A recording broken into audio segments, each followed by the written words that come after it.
Lembut bersantun puteri Kedah, dari kejauhan menanam padi. Istimewa majlis diatur sudah, semoga menjadi kenangan yang abadi. Mencari timba si anak dara, di bawah sarang burung tempua. Salam sembah pembuka bicara, selamat datang untuk semua. Assalamualaikum warahmatullahi wabarakatuh dan salam Malaysia Madani. Yang berbahagia Dr. Zahiruddin Abdul Rahman, Pengarah Urusan Elza Syariah Solutions Sendang Berhad, merangkap penasihat syariah KBSC Bulian Sendang Berhad. Yang dihormati Tuan Haji Amran bin Bacok, Ketua Pegawai Eksekutif KBSC Bulian Sendang Berhad, dan Minggul. Div-div kehormat serta para tetamu yang saya hormati sekalian. Syukur Alhamdulillah kerana dengan limpah dan kurnianya, maka kita dapat bersama-sama berhimpun pada hari ini untuk menjayakan program Bicara Emas dan Syariah Minggul. Ucapan selamat datang dan ribuan terima kasih diucapkan kepada semua sekalian kerana sudi menghadirkan diri ke program ini, yang terutamanya kepada yang berbahagia Dr. Zahiruddin bin Abdul Rahman, Pengarah Urusan Elza Syariah Solutions Sendang Berhad, merangkap juga penasihat syariah KBSC Bulian Sendang Berhad kerana sudi meluangkan masa menghadirkan diri ke majlis kami pada hari ini. Ucapan terima kasih juga kepada semua peserta yang seminar yang hadir untuk menimba ilmu dan berkongsi pengalaman mengenai bicara emas dan syariah. Hadirin sekalian, kalau pergi Tanjung Keramat, anak manis jangan diangkat. Bersama kita memohon rahmat, moga majlis mendapat berkat. Bagi memberkati majlis kita pada hari ini, marilah kita mendadah tangan untuk mengaminkan bacaan doa serta bacaan merdu ayat suci Al-Quran daripada Al-Fadhil Ustaz Husni Zaim selaku pengasas tahfiz Mutqan dengan surah Ashraf 1 hingga 4. Dengan segala hormatnya dipersilakan.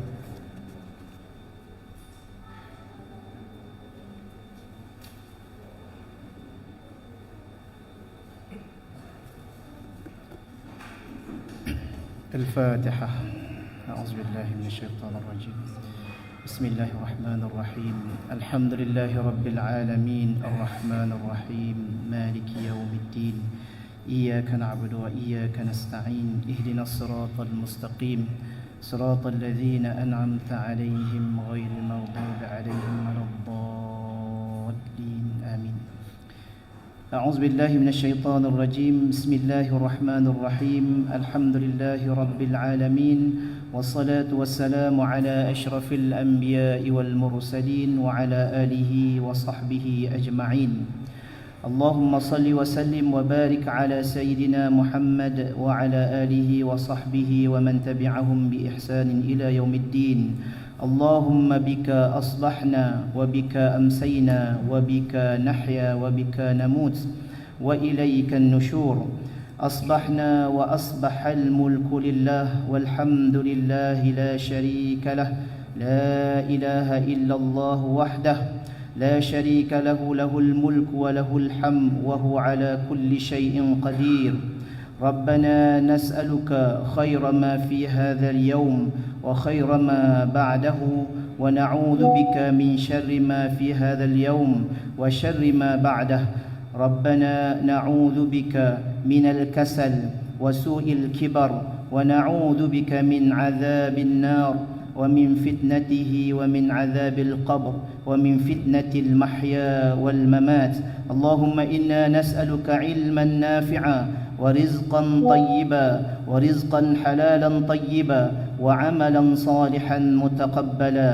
اللهم فاطر السماوات والأرض عالم الغيب والشهادة رب كل شيء ومليكه، نشهد أن لا إله إلا أنت، نعوذ بك من شر نفسنا، نعوذ بك من شر أنفسنا وشر الشيطان وشركه. اللهم أرنا الحق حقا وارزقنا اتباعه، وأرنا الباطل باطلا وارزقنا اجتنابه. ربنا آتنا في الدنيا حسنة وفي الآخرة حسنة وقنا عذاب النار. وصلى الله على سيدنا محمد وعلى آله وصحبه وبارك وسلم، والحمد لله رب العالمين. قبل الله منا ومنكم.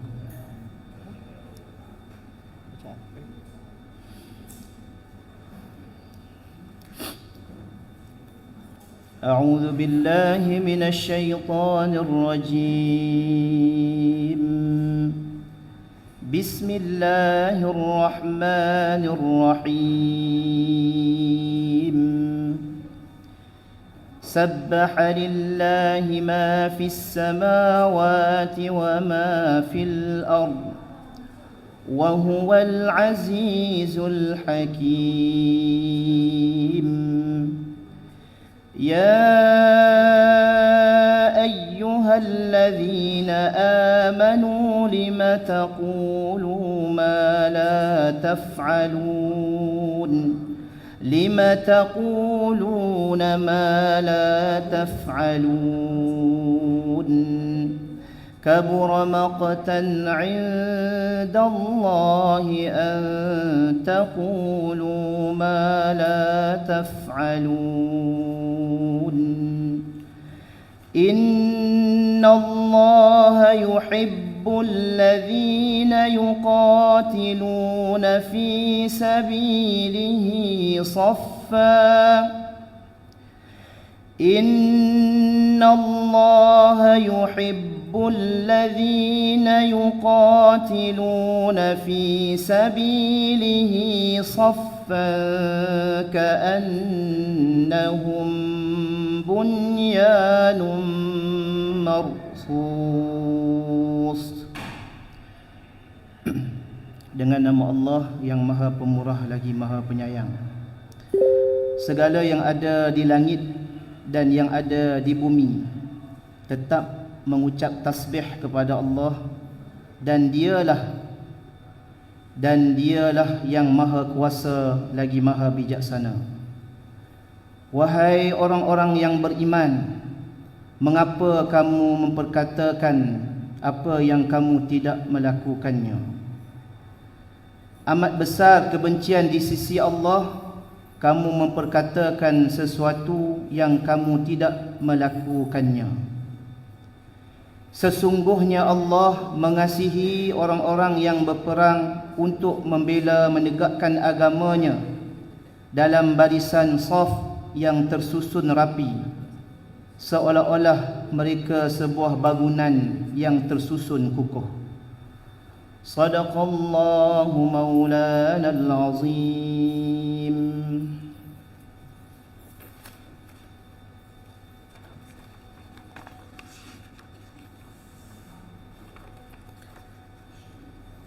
Amin, amin ya rabbal alamin. Majlis melakukan ucapan terima kasih kepada Al-Fadhil Ustaz atas bacaan doa dan ayat suci seperti tadi. Sebelum kita memulakan majlis utama kita, saya ingin menjemput yang berbahagia Dr. Zaharuddin dan diiringi oleh Tuan Haji Amran bin Bacok serta semua hadirin untuk sesi fotografi. Diminta semua para hadirin berdiri dan dapatkan saf.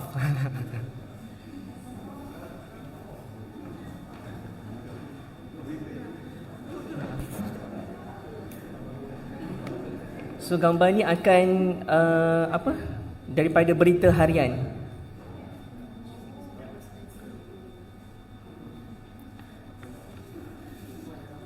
So senyum bagi manis-manis sikit.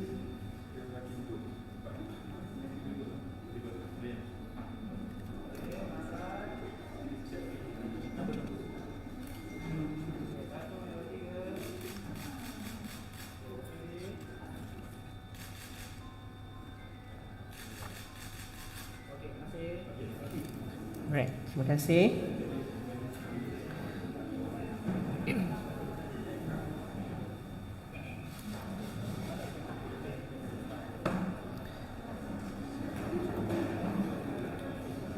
Hadirin sekalian, tanam pinang rapat-rapat supaya senang puyuh berlari.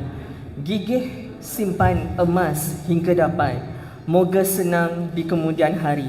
Tanpa melengahkan masa lagi, saya ingin menjemput dan persilakan Yang Berbahagia Dr. Zaharuddin bin Abdul Rahman, Pengarah Urusan Elza Syariah Solutions Sdn Bhd, merangkap penasihat syariah MIM Gold untuk menyampaikan perkongsian bicara emas beliau dengan tajuk Kepatuhan Syariah MIM Gold. Majlis dengan segala hormatnya mempersilakan.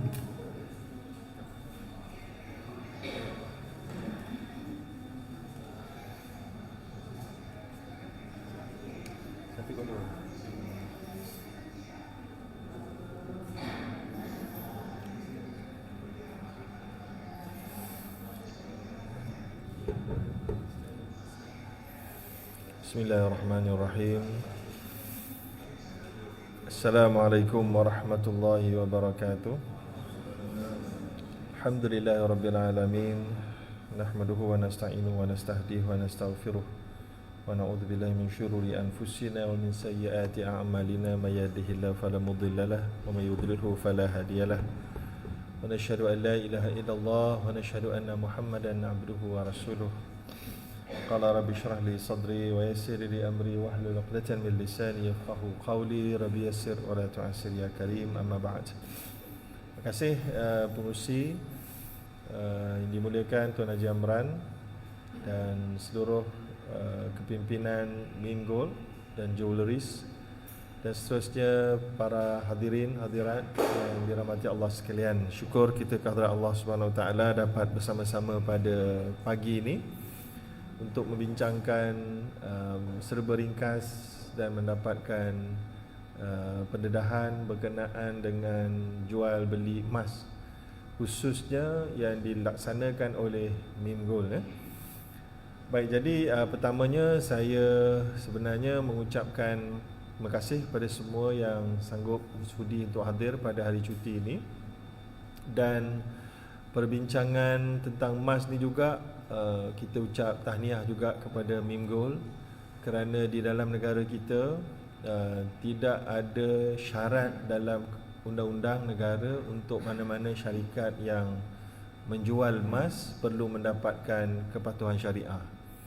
Lalu apabila inisiatif mendapatkan penasihatan syariah ini dilaksanakan oleh tim Mim Gold, ia adalah merely daripada kesedaran mereka sendiri, kesensitiviti mereka terhadap hukum hakam, dan juga untuk menjaga diri mereka dan juga para pelanggan mereka. Jadi kita ucap tahniah kepada Mim Gold yang masih lagi konsisten. Saya teringat beberapa belas ataupun 10 tahun lepas lebih kurang, saya didatangi oleh banyak syarikat, ya, termasuk ada beberapa syarikat multi level yang besar-besar yang bukan milik orang tempatan, yang mana mereka nak buat penasihatan syariah. Saya berikan syarat sebagainya. Mereka sanggup bayar saya masa tu, dah setuju bayar 8,000 sebulan gitu kan, allowance. Tapi mereka tak boleh nak comply dengan saya punya requirement. Dan mereka minta saya just ignore lah, pajam mata je lah kan, sign je lah kan, kita bayar lah. Jadi minta maaf lah, saya bukan orang yang macam tu, ya. Saya tidak menjual agama saya dan saya akan bertanggungjawab dekat akhirat. Lalu saya terminate lah, kita tak setuju lah. So dia tak perlu bayar apa-apa dan saya pun tak jadi. Dan ia berlaku dalam banyak syarikat macam tu, ya. Jadi kecuali ada syarikat-syarikat yang kawan-kawan perkenalkan, kawan-kawan yang dipercayai lah. Yang ini saya tak adalah laksanakan due diligence yang begitu ketat, sebab saya yakin kawan-kawan saya yang juga berkelaikan ini telah laksanakannya. Tapi pengalaman saya ada 2 kali agak kurang bagus sikit lah. So jadi bila kita kurang buat due diligence ni, rupanya syarikat tu ada masalah. Tapi kawan-kawan yang berkenalkan ni, jadi lepas ni susahlah saya nak bagi kepercayaan pada kawan-kawan lagi ni kan. Jadi saya kena semak sendirilah, ya. Tapi selaku manusia, walaupun kita mampu semak sendiri, dunia bisnes ni agak kompleks. Ada benda yang di luar kuasa dan ilmu kita. So ada kalanya disorokkan oleh syarikat dan seumpamanya. Jadi itu akan menjadi cabaran bagi kami lah. Baik, jadi kembali kepada Mim Gold. Atas sebab itu kita ucap tahniah kepada Mim Gold atas konsistennya mereka dan sungguhnya mereka hampir setiap bulan datang bertemu dengan saya ataupun saya datang bertemu mereka untuk mesyuarat Jadi ia penting Jadi kita bukan hanya bagi one off certification, kita pun pejam mata buat tak tahu. Kan? Kalau JAKIM pun dia bagi sekali, lepas tu kadang-kadang dia buat spot check. Kan, dia datang tapi bukanlah setiap bulan. Tapi spot check dia akan buat, ya. Jadi itu perlu semakkan dari semasa ke semasa. Jadi itu yang juga yang kita lakukan, dan setiap bulan kita diberikan pembentangan, kita soal dan kita tengok operasi. Kalau ada komen daripada orang luar pun boleh memberi manfaat. Jadi kita akan bawa kepada MIM, tanya macam mana. Jadi kalau ada yang belum terlepas pandang, kita betulkan. Walaupun kita faham, mungkin sebahagian netizen hari ini kalau ada jumpa satu salah, dia terus hentam sampai lunyai. Kan? Jadi penasihat syariah ni konsep dia berbeza. Kita bukan nak hentam orang sampai lunyai. Kita nak betulkan manusia, kita nak betulkan transaksi. Kan? Kalau ada satu salah kita hentam sampai lunyai, tak ada orang Islam, tuan-tuan. Ada satu dosa tu kafir, habis tak ada orang Islam. Kan Tapi selagi mana owner dia ada kehendak untuk Islam, kita layan. Tapi once kita nampak dia tak boleh nak comply, kita lari, kita tinggalkan. Macam tu saya punya kaedah dengan syarikat-syarikat ni. Selagi mana owner dia, shareholder dia menunjukkan kesungguhan, kita cuba cari jalan. Jadi itu cari jalan tu mungkin akan makan masa lah, beberapa bulan, ya. Baik, jadi kembali kepada MIM. Semakkan kita kepada MIM termasuklah license, kan, dan seumpamanya. Malah saya terang maknanya MIM ni dia antara dua alam. Dia multi level dengan non multi level, kan. Kita pun tak tahu dia duduk mana. Jadi mereka dah cek dengan KPDN, HEP sebagainya dululah, sejak dulu lagi, kata tak masuk. Jadi tak termasuk di bawah akta jualan langsung. Jadi itu pun kita cek. Kalau masuk akan terpaksa pakai akta jualan langsung. Akta jualan langsung ni macam akta-akta yang ada dekat Malaysia ni, bukan semua klausa dia adalah patuh syariah. Kena faham. Macam Hire Purchase Act, Islamic Bank terpaksa guna Hire Purchase Act, akta hire purchase. Bila dia nak buat pembiayaan kereta, kita nak beli kereta pergi Islamic Bank, dia buat hire purchase. Tapi hire purchase tu dia tak ada punca kuasa yang Islamic ITAB, Al-Ijarah Thumal Bai. So dia terpaksa masuk di bawah Hire Purchase Act. Hire Purchase Act tu ada klausa yang tak patuh syariah. Boleh faham? Tapi kita terpaksa guna supaya tapi kita kena lari, cuba lari mana-mana yang boleh. Jadi sama juga dengan akta jualan langsung. Jangan kita orang Islam ambil bulat-bulat apa yang ada dalam tu. Ada benda yang tak patuh syariah dalam akta jualan langsung, kan? Sama juga macam legal documentation dalam pembelian rumah. Mengikut akta undang-undang, kita beli rumah, kita perlu habis bayar dengan bank. Rumah tu bukan kita punya. Belum transfer 100%. Bukan kita punya. Ya? Itu hukum undang-undang. Ikut syariah kita punya. Ikut syariah kita punya tapi berhutang. Ikut legal bukan kita punya lagi. Nampak tak? So jadi harmonisation di antara undang-undang yang sedia ada dengan syariah ni tak boleh just petik jari semua siap. Tak boleh. Tak kira lah siapa yang memerintah, kan? Kita sekarang ni semua parti dah memerintah, kan? Muda je belum memerintah. Tapi pemimpin ni dah pernah. Macam tu jugalah akta-akta tu, tidaklah ada betul-betul inisiatif untuk ubah ke apa, tak ada. So jadi kita kena tunggu lagi masa untuk sampai waktunya. Maka sebab tu sepaham saya MIM Gold belum masuk di bawah akta jualan langsung. Mereka masih, dan kalau masuk dia akan ada isu lain sebab emas. So jadi adalah tu panjanglah cerita. So jadi semakkan kita daripada lesen syarikat, daripada shareholder siapa, kemudian termasuklah dia borong daripada siapa. Ya. So jadi pembelian jongkong emas, dia beli daripada siapa, lepas tu dia nak masuk dalam storage vault dia macam mana, dia nak itemize setiap 1 kilo tu, siapa punya dalam tu. Kalau GSS, kan, kalau yang beli fizikal tu dia dah pecah-pecah jadi yang keping-keping tu, itu tak ada problem. Tapi yang GSS pula macam mana? Kan, yang GSS tu dia dalam bentuk 1 kilo tu ada 100 orang punya dekat dalam tu. So macam mana dia punya itemize dia, takyin dia. Ini simpulan sebab 1 kilo dekat dalam vault A, 1 kilo lagi dalam vault V, 1 kilo lagi dalam peti besi C. Nampak tak? So jadi semua tu kita pastikan.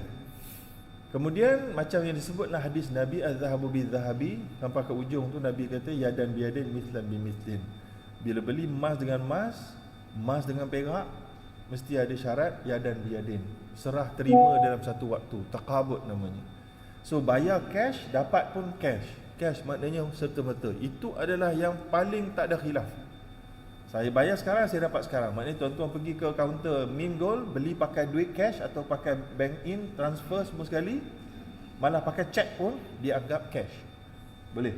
Dapat emas sekarang, masuk poket, bawa balik, settle. Itu patuh syariah, no problem. Ya. Tapi GSS, kalau kita beli daripada Penang, kita daripada tempat lain, kita beli, macam mana kita terima emas? Macam mana? Bayar dah bayar, terima emas macam mana? Kita cek. Pastikan ada wakil yang tolong menerima bagi pihak kita.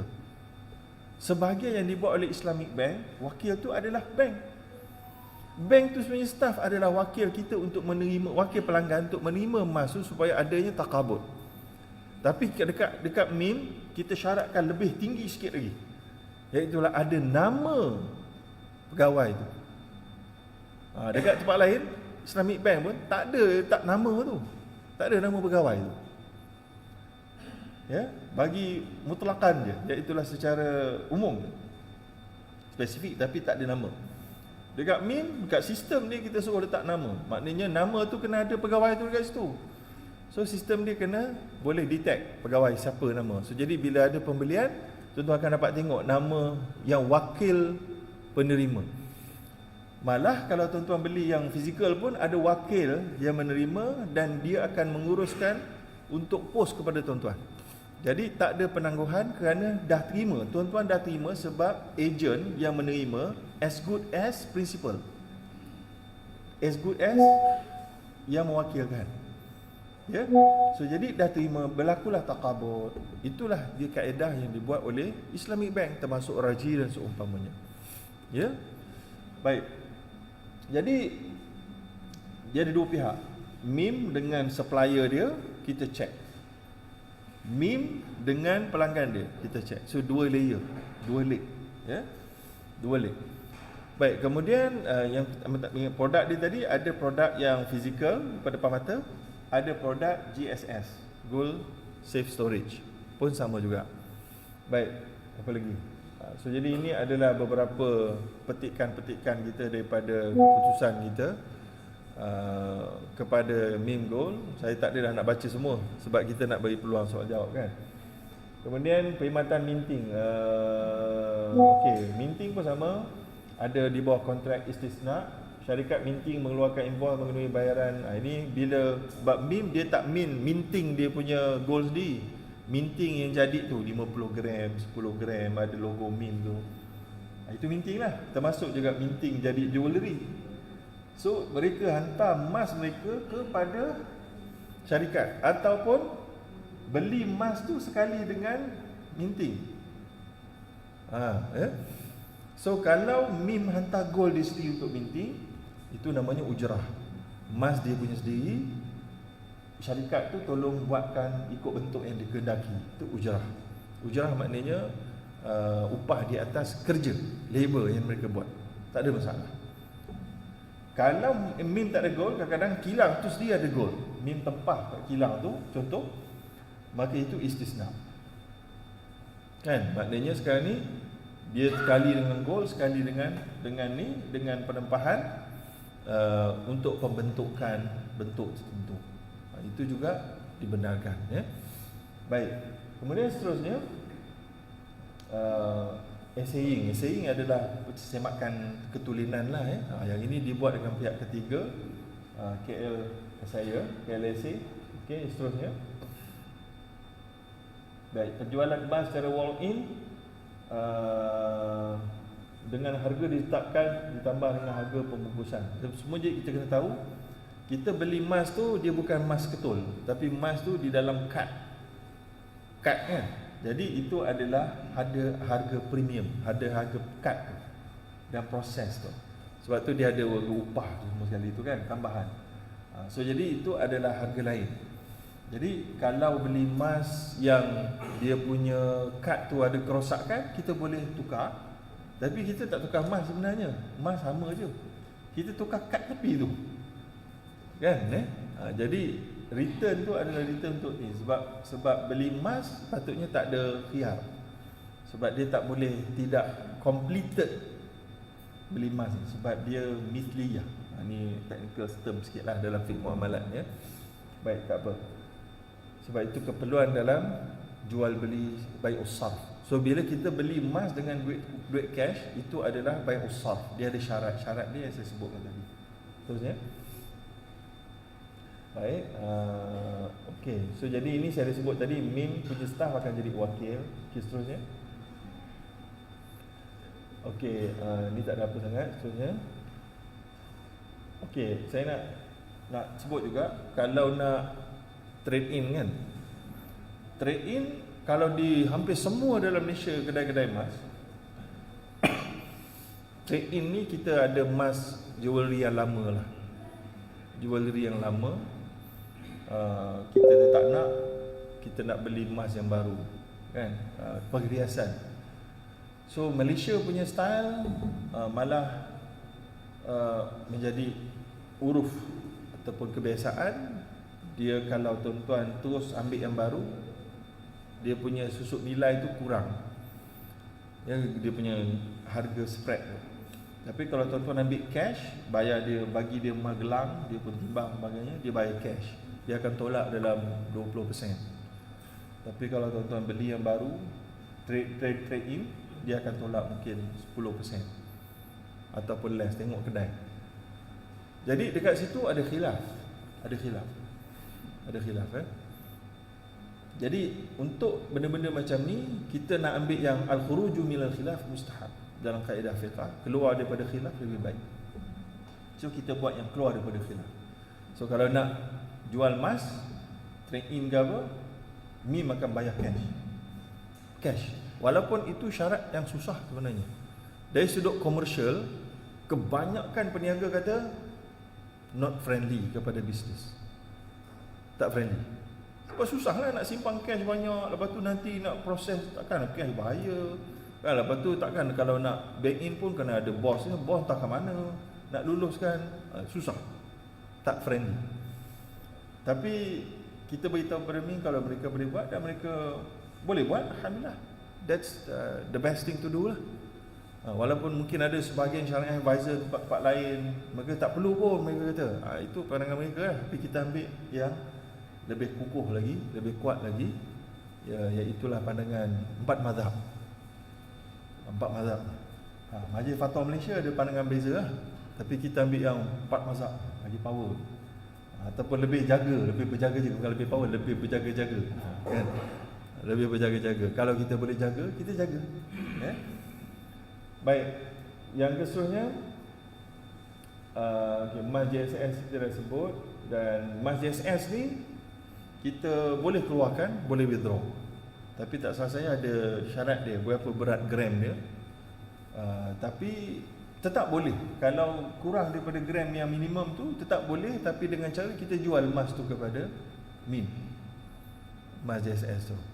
So kita withdraw dengan cara tu lah, cara menjual lah. Maknanya kita akan dapat cash lah. Sebab dia tak cukup syarat dia. Sebab dia nak temper tu, dia tak boleh temper 0.1 gram. Kita ada 0.1 gram atau kita ada 0.4 gram, kita nak withdraw dalam bentuk bullion. Tak ada, susah, mereka tak boleh nak buat.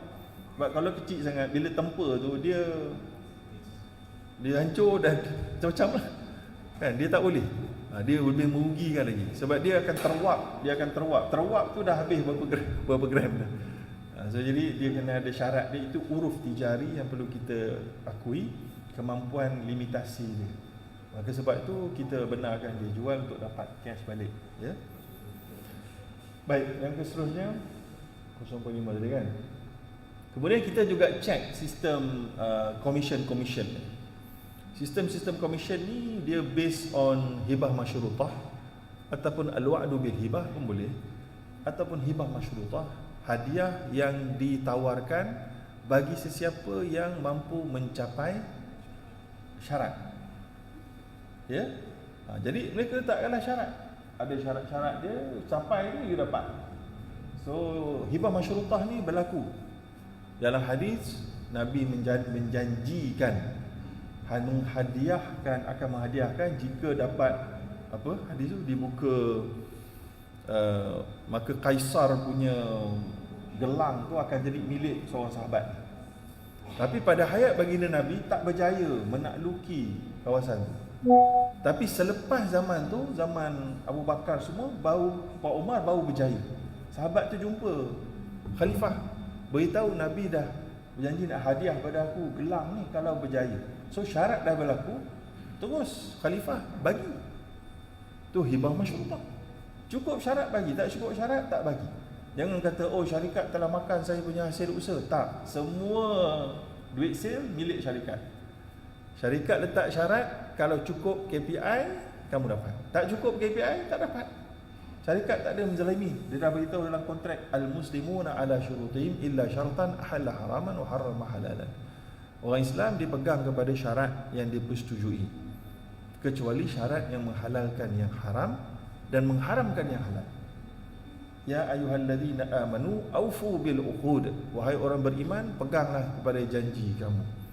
So jangan marah syarikat. Ni banyak orang kadang-kadang, bukan kat sini lah, dekat multi level lain, dia dah janji dia kena dapat KPI ni, barulah dia ni tiba-tiba tak dapat capai, dia kata syarikat makan dia punya hasil usaha. Tak ada. Kan dah beritahu awal, kamu kena capai KPI, ya, barulah kamu akan layak mendapat bonus dan seumpamanya. So kita dah check juga ni, malah kita dah check sistem. Malah lebih daripada cara check sistem, kita check coding lagi. Sungguh, saya check coding tu, saya panggil developer dia bagi datang, tanya Amran pun programmer juga. So dia punya developer datang duk tunjuk coding tu. Saya nak tengok kat mana duduknya dalam language tu, dalam PHP language tu. Ya? Kita nampak begitu formula, tunjuk kat depan. Sama tak? 0.3 betul tak letak kat depan? Betul. Kita check. Tak ada syarat advisor check sampai coding, kita buat. Tuan-tuan ya. Walaupun begitu, kerja manusia. Kadang-kadang ada bug, kita never know. So kena beritahu. Itu saja. Ya. Okey, yang seterusnya.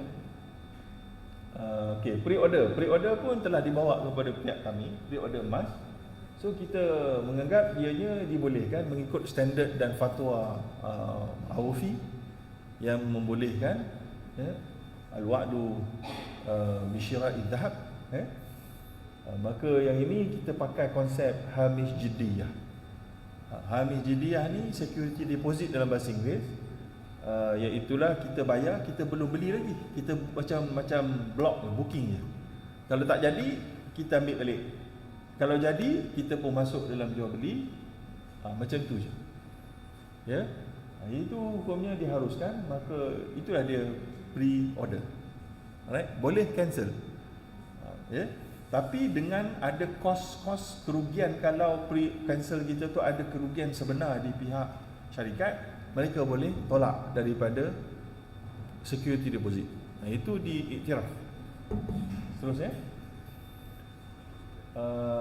okay, standing instruction, pelanggan mewakilkan NIM sebagai wakil pelanggan. Okay, yang ini semua sama tadi dah sebut. Yang seterusnya, lock price ni. Yang ni lock price juga sama juga dibenarkan dalam syariah atas dasar suka sama suka lah, willing buyer willing seller.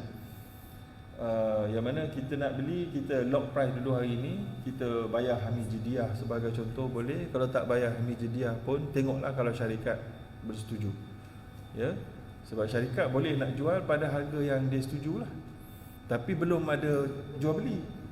Bila lock price tu syarat dia mestilah ghairu mulzim kepada tarafain, tidak mesti kepada dua-dua pihak. Kalau mesti dia dah jadi macam akad. Tak, dia tak mesti. Tapi dia lock price, syarikat saja mesti. Sebab dia dah janji. Pelanggan tak mesti nak beli, dia nak cancel tak apa. Yang dia okey.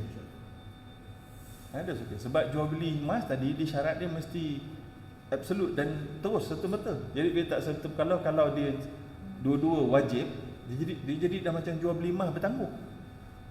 Belum bayar, belum bagi emas. Jadi baik udain bidain bagi problem. Dalam hadis sebut Nabi sallallahu alaihi wasallam an bai'il kalib bil kalib. Dalam satu hadis dia itulah dilarang oleh Nabi sallallahu alaihi wasallam daripada jual hutang dengan hutang. Apa benda tu? Kita beli tapi belum bayar duit. Orang tu jual tapi belum bagi barang. Tak boleh. Sepatutnya mesti ada dua-dua terus bagi, ataupun kalau beli barang selain daripada emas, duit dah bayar, barang belum sampai. Okey. Atau barang dah sampai, duit belum bayar. Okey, dua-dua boleh. Tapi kalau dua-dua bertangguh, tak boleh. Kecuali beri order yang boleh cancel tadi lah. Kan? Tapi kalau emas tak boleh macam tu. Sila.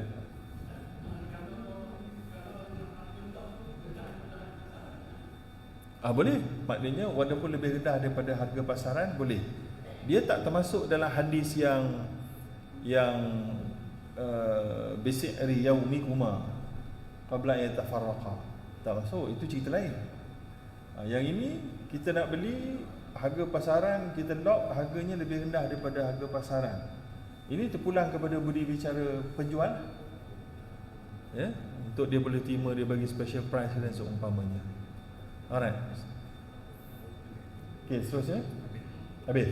Jadi itu saja. Saya tak nak ambil masa panjang sebab saya dimahamkan mungkin hadirin hadirat ni ada datang daripada pelbagai tempat, ada yang jauh, ada yang dekat sikit. Mungkin ada soalan. Jadi kita buka pada soal jawab. Tak payah ada pengurusi, terus je. Terus je soal. Sila. Waalaikumsalam. Nak dekat sini ke nak dekat situ? Sana, okey. Maybank is investment gold economy. Dia punya hukumnya tu macam mana, doktor?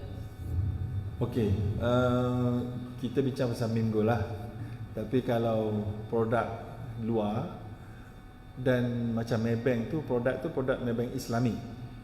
Tak. Oh bukan? Yang konvensional dulu, yang dulu. Oh yang dulu tak boleh lah. Lepas tu, dia suruh saya convert pada hijab. Islamik punya. Diislamikan. Jadi boleh tak kita daripada konvensional tu terus kita tukar macam tu je? Okey, kalau begitu kita kena tukar lah. Walaupun kita dah dapat untung dekat apa ni, dekat yang konvensional tadi tu. Dia masalah dekat Maybank konvensional dulu tu, kita beli emas tapi tak ada emasnya. Emasnya hanya ada dalam figures. Fizikalnya mungkin tak ada pun, belum ada lagi. Bila require barulah kita akan dapat, tapi lambat kan. Mungkin seminggu, 2 minggu barulah boleh bagi, betul tak?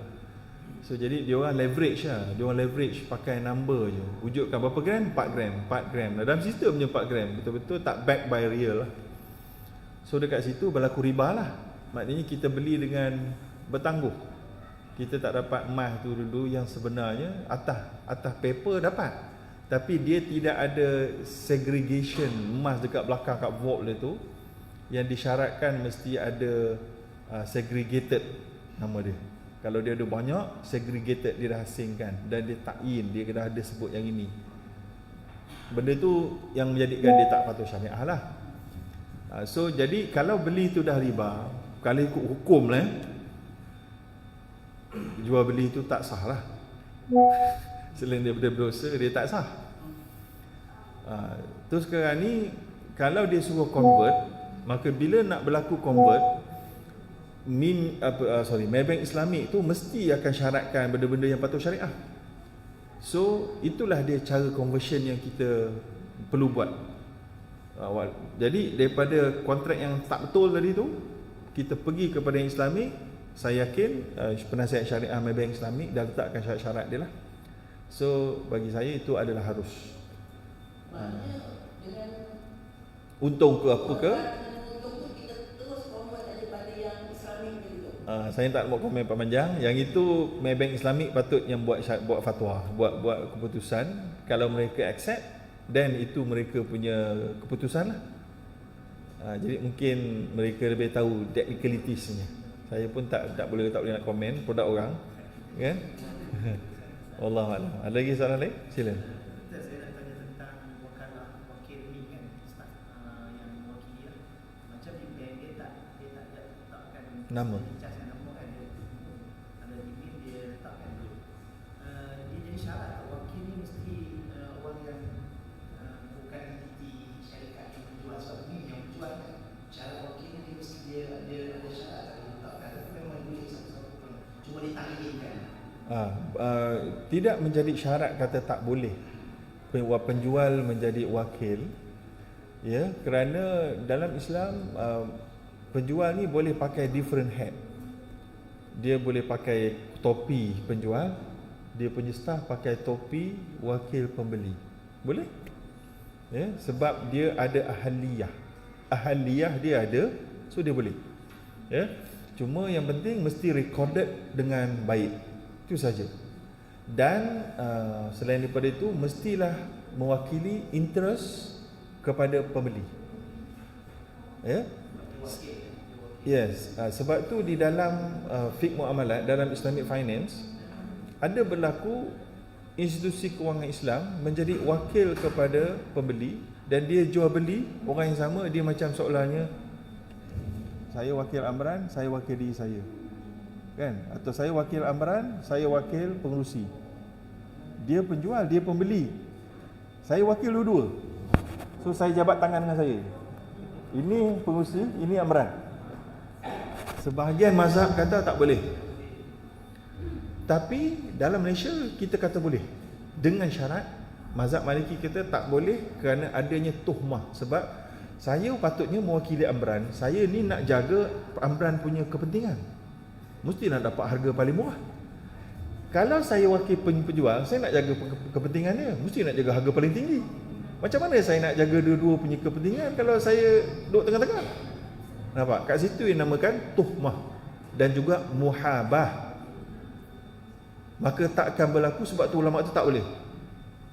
Tapi mazhab Maliki duk kata, kalaulah tuhmah itu dan juga mewakili kepentingan itu dapat didefine dengan baik, maknanya saya dah beritahu dah, Amran, saya nego ni RM20, Dia kata okey, itu dah mewakili saya. Saya kata RM20 okey tak? Penjual kata okey, itu dah saya untung, settle. Dia pun dah setuju 20, dia pun dah setuju 20. Saya tukang salam je lah. Saya tukang salam je, tak ada muhabah. Sebab dua-dua dia dah tahu dah. So itu yang berlaku sekarang dekat MIM. Dia jadi wakil, dia dah tahu dah berapa emas dia beli, duduk mana. So dia proses administrasi saja, kepentingan sudah dijaga. Nak patuh syariah satu hal lagi.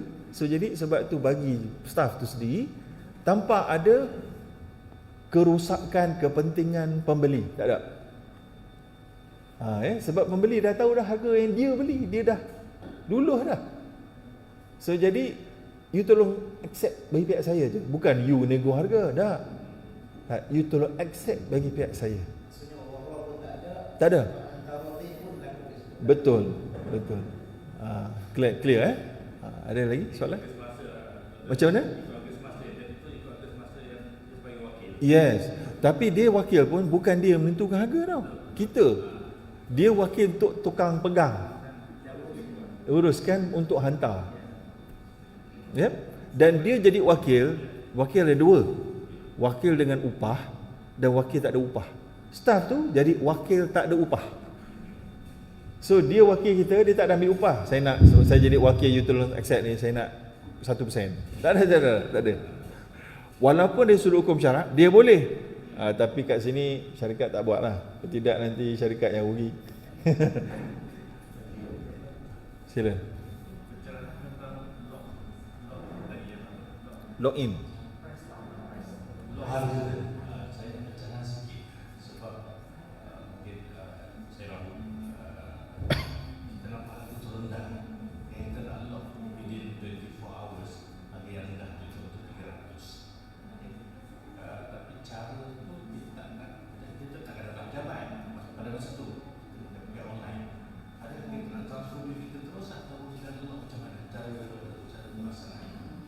Okey, kalau dari sudut hukum syariat, kalau pelaksanaan ni Amran boleh campur, Ustaz campur.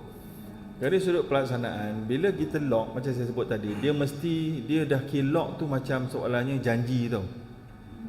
Janji daripada syarikat. Dia setuju untuk jual dengan harga yang rendah tu. So jadi dia yang berjanji. Kita wajib tak? Maknanya kalau kita tak datang, dia dah lock. Kita tak datang, kita kena denda. Itu tak boleh. Sebab itu dikira akad.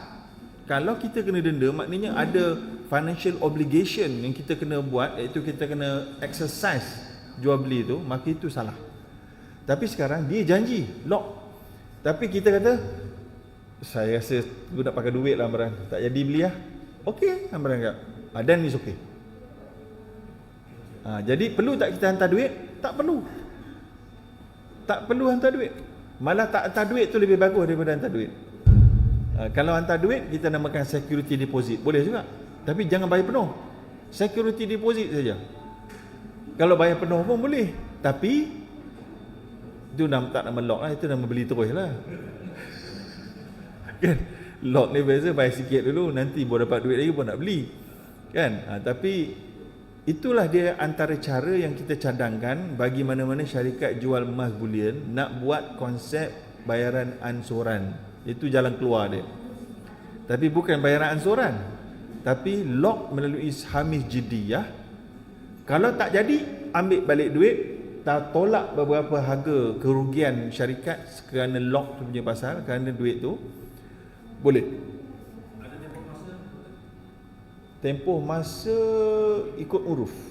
Dalam syariah tak ada tempoh masa, ikut uruf. Berapa lama dia mampu untuk lock? 1 hari ke? 2 hari maksimum ke? Ya? Duit yang diberi security deposit tu syarikat boleh pakai tak? Pada asalnya syarikat jadi trustee. Ya? Patutnya dia tak pakailah.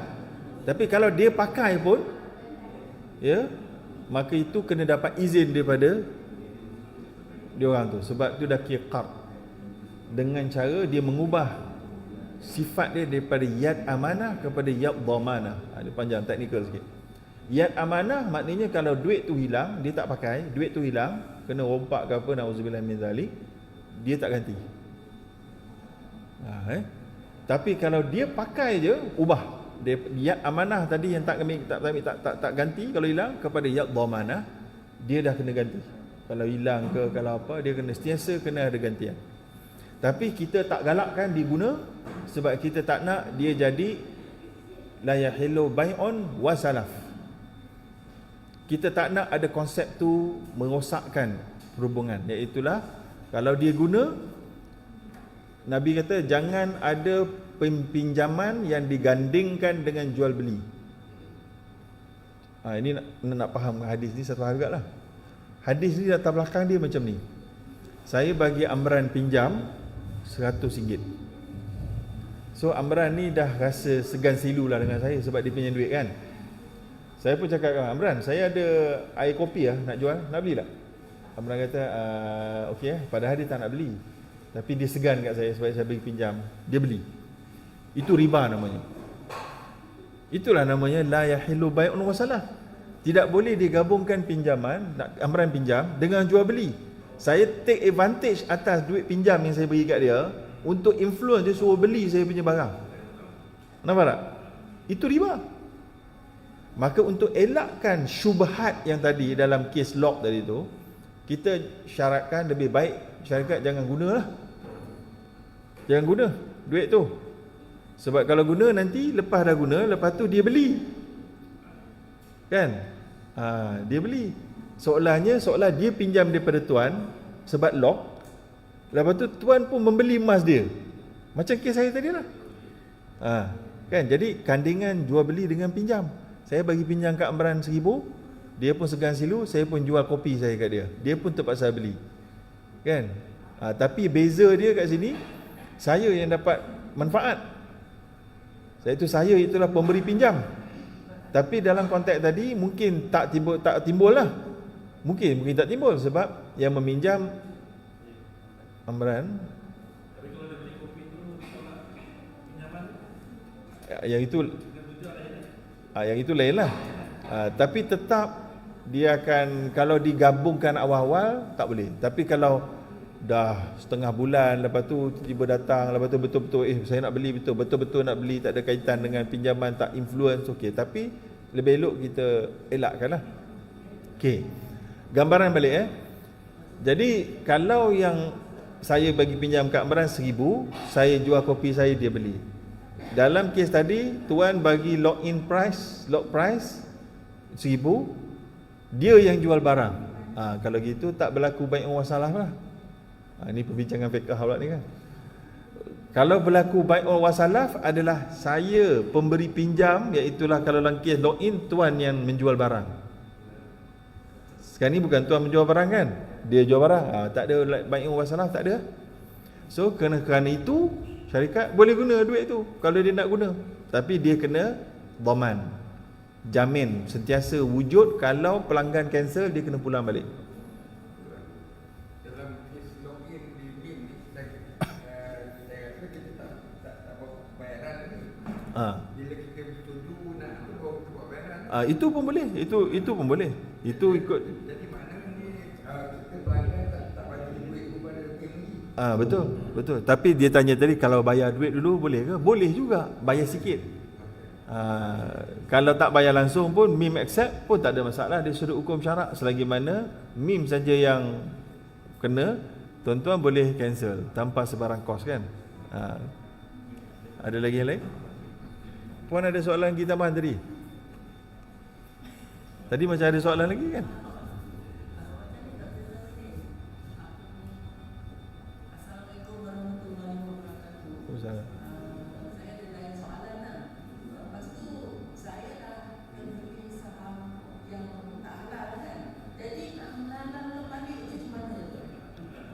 dekat Malaysia ke dekat luar negara? Dekat Malaysia. Baru-baru ni dia tak halal ke dah sebelum awal-awal lagi? Sebab dia saham Malaysia ni, dia kadang-kadang 6 bulan tu dia halal, lepas tu buat semakan dia berubah. Ini selama kurang. Okey. Dia memang syarikat tak patut syariah. Okey, kalau gitu kita dah lama ke pegang, ada dapat dividen semua ke?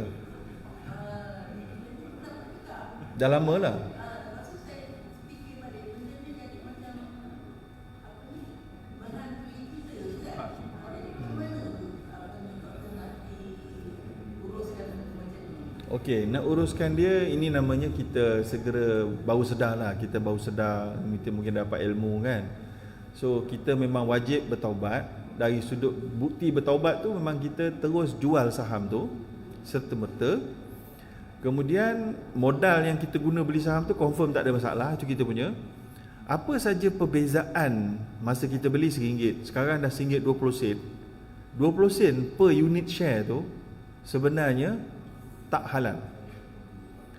Khususnya kalau syarikat tu syarikat yang memang confirm buat bisnes tak halal. Dia buat judi, buat arak, buat perbankan konvensional, tak boleh. Tapi kalau syarikat tu tak halal kerana financial ratio, bisnes dia halal tapi financial ratio dia fail. Faham tak financial ratio? Kan, but seorang je security dia check bisnes dengan bisnes, dia check apa kerja. Kalau ada yang tak halal mesti less than 5%. Kalau syarikat tu jenis begitu, dia bercampur, maknanya pendapatan haram dia more than 5%. Sebab tu dia jadi tak patuh syariah. Maknanya dia ada jual apa, judi, dia ada juga entertainment, dia ada juga jual teknologi ke apa yang halal. So kalau nak sungguh-sungguh, kita kena check percentage berapa agak yang tak halal. Kita dapat untung tu, kita katalah untungnya 20,000, kita tengok, kita kira berapa yang tak patuh syariah, percentage proportion dia, kita keluarkan sebanyak itu. Katalah 60%, 60% kita sedekahkan, 40% je kita ambil. Sedekah ke fakir miskin. Boleh.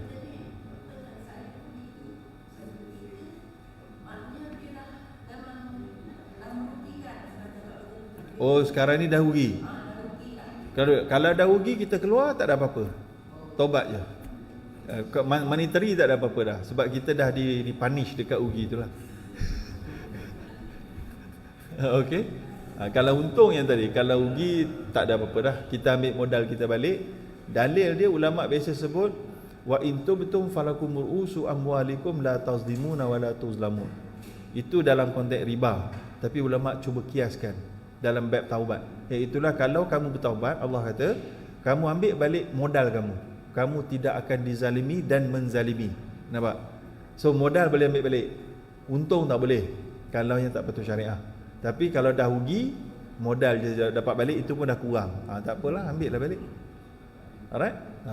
Itu saja. Lagi ada soalan lain? Saya nak bacakan soalan daripada penonton di live FB kita, daripada Amani Raymond. Dia tanya kenapa TikTok tak boleh diguna pakai untuk jualan emas. Adakah penjual emas yang sedia ada di TikTok seperti Habib dan kedai emas lain itu tak syariah compliance? Okey, kita tak beri keputusan jelas lagi pasal TikTok dalam research lagi, ya. Dia begini.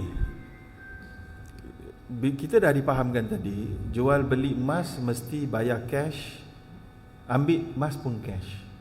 Kalau kita guna sistem kita sendiri, iaitulah MIM, kita boleh godek sistem tu, boleh buat coding supaya ada dalam sistem ada wakil menerima emas daripada pihak MIM supaya adanya qabat, yadan biyadin. Faham?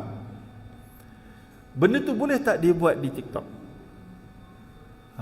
TikTok bukan kita kontrol. Kita beli dekat TikTok macam kita beli dekat Shopee lah, kan? Emas boleh dijual, pembayaran TikTok, pembeli dapat, penjual dapat cash tak? Tak. Itu isu pertama. Saya tak kata haram lagi. Saya kata itu isu yang perlu diselesaikan. Yang pertama, bila saya beli emas tu dekat beg kuning, beg kuning,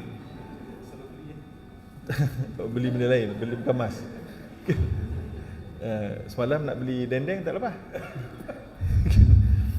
Baik, jadi bila saya beli, duit tu masuk ke TikTok tu, bukan masuk ke penjual. Macam Shopee pun sama juga. So ini menunjukkan penjual tak dapat duit lagi. Dia dah jual emas. Emas tu pula dapat pada hari yang sama ke dekat pembeli? Tak dapat juga.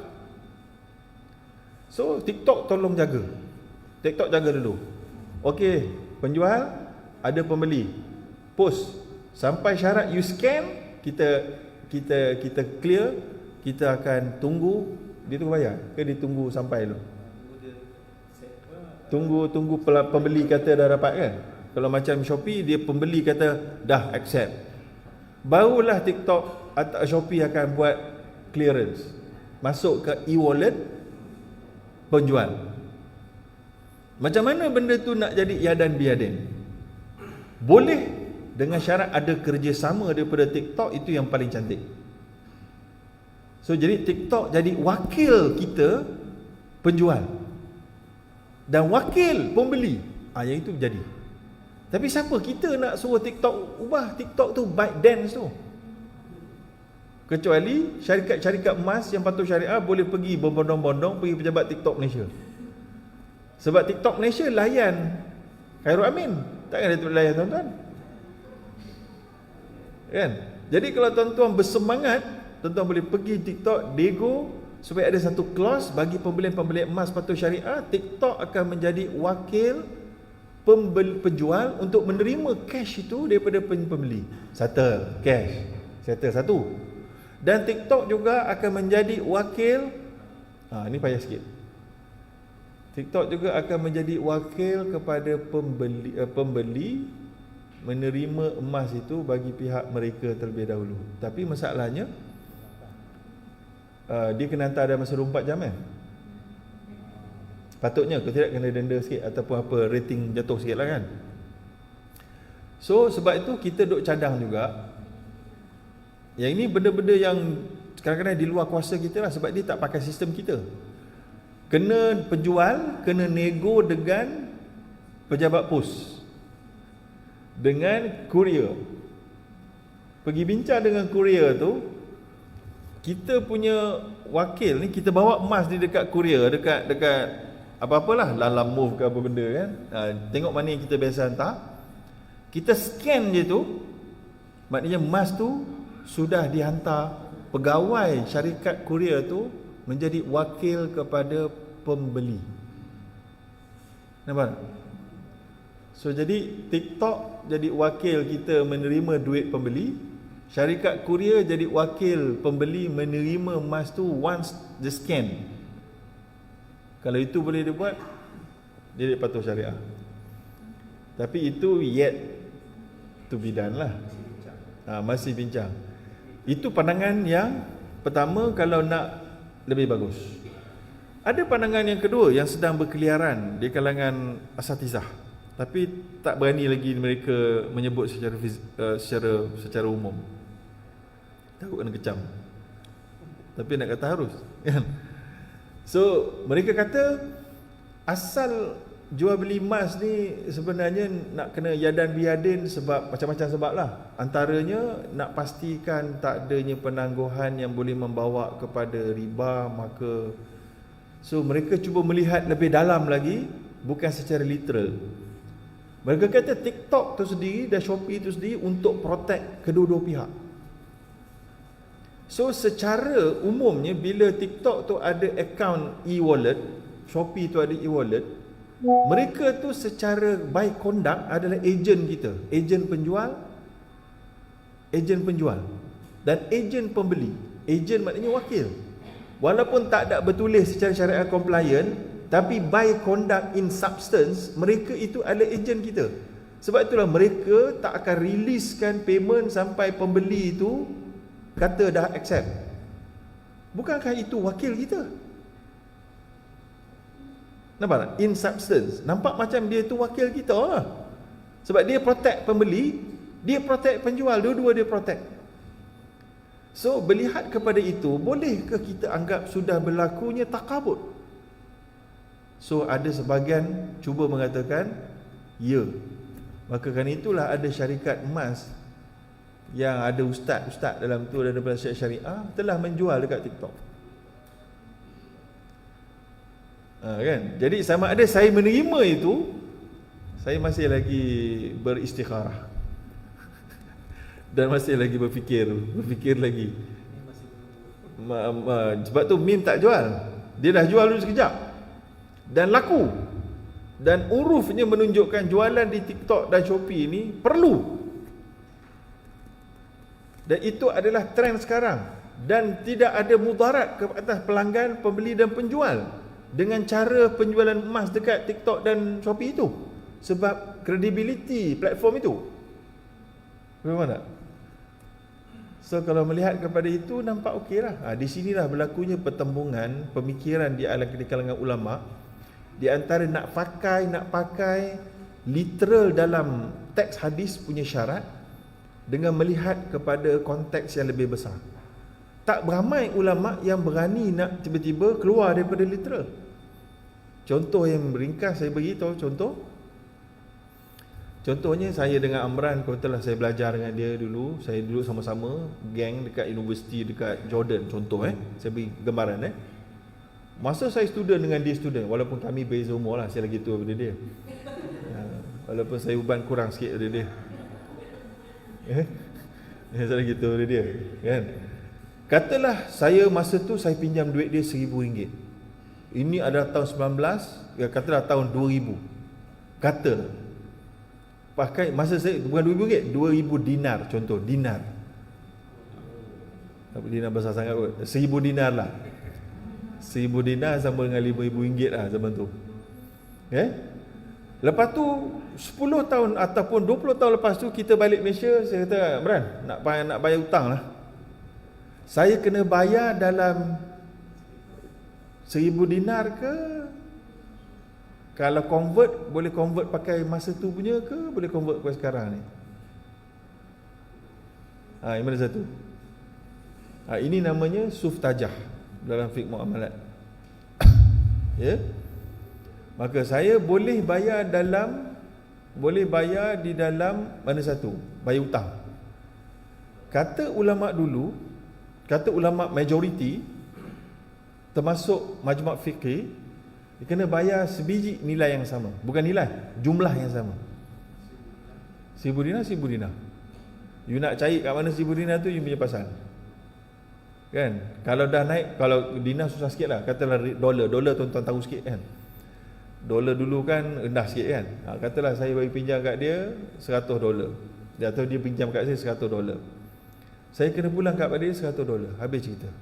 Regardless nilai $100 dulu hanya RM300 atau RM200. Sekarang $100 RM470.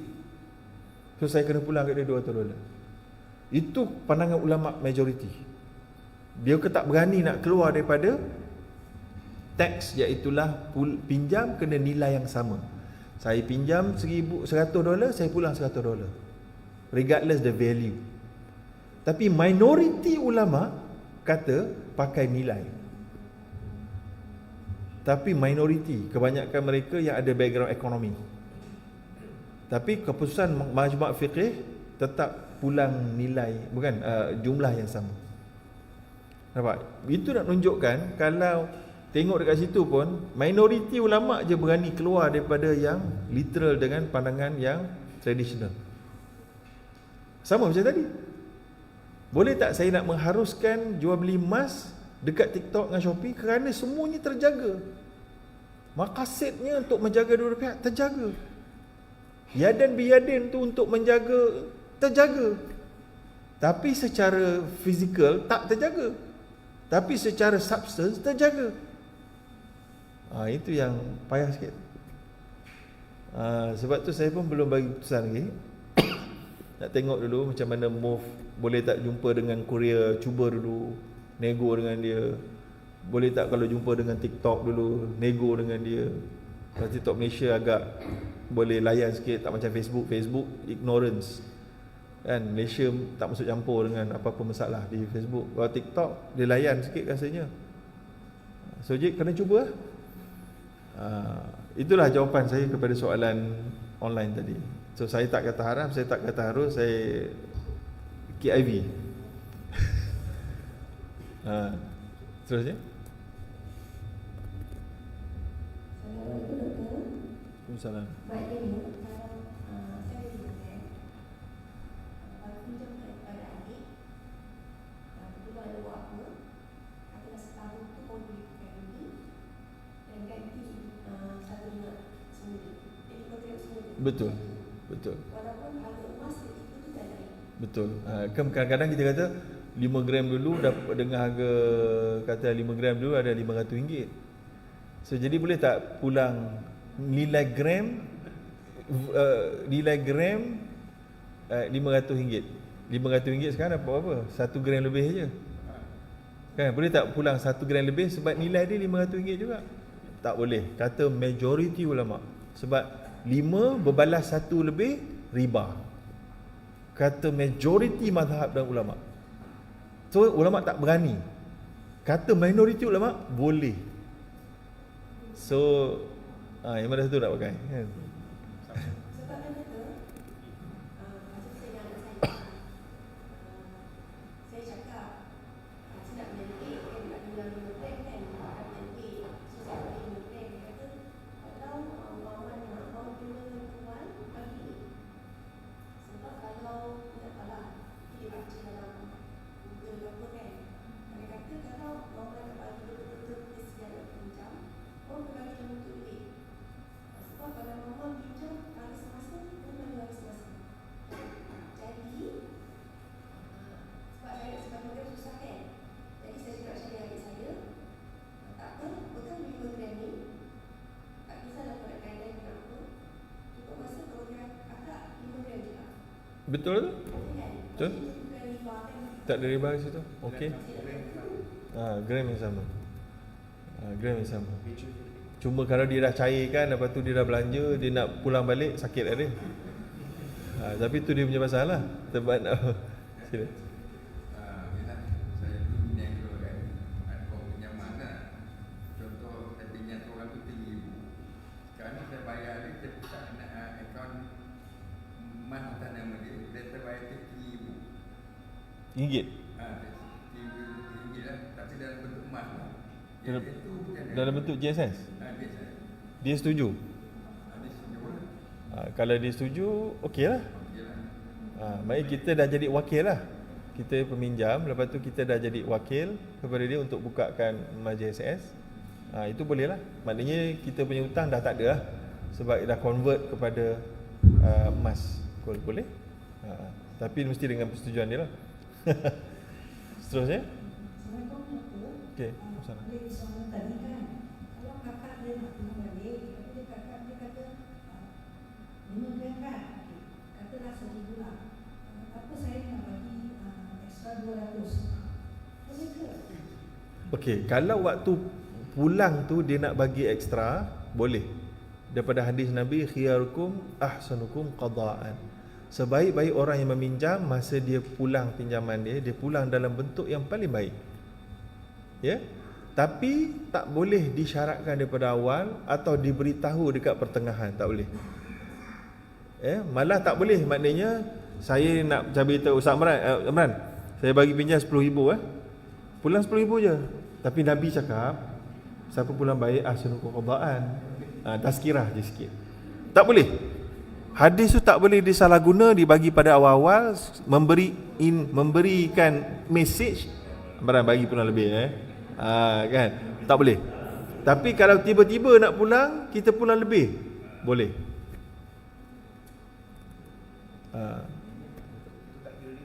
Tak.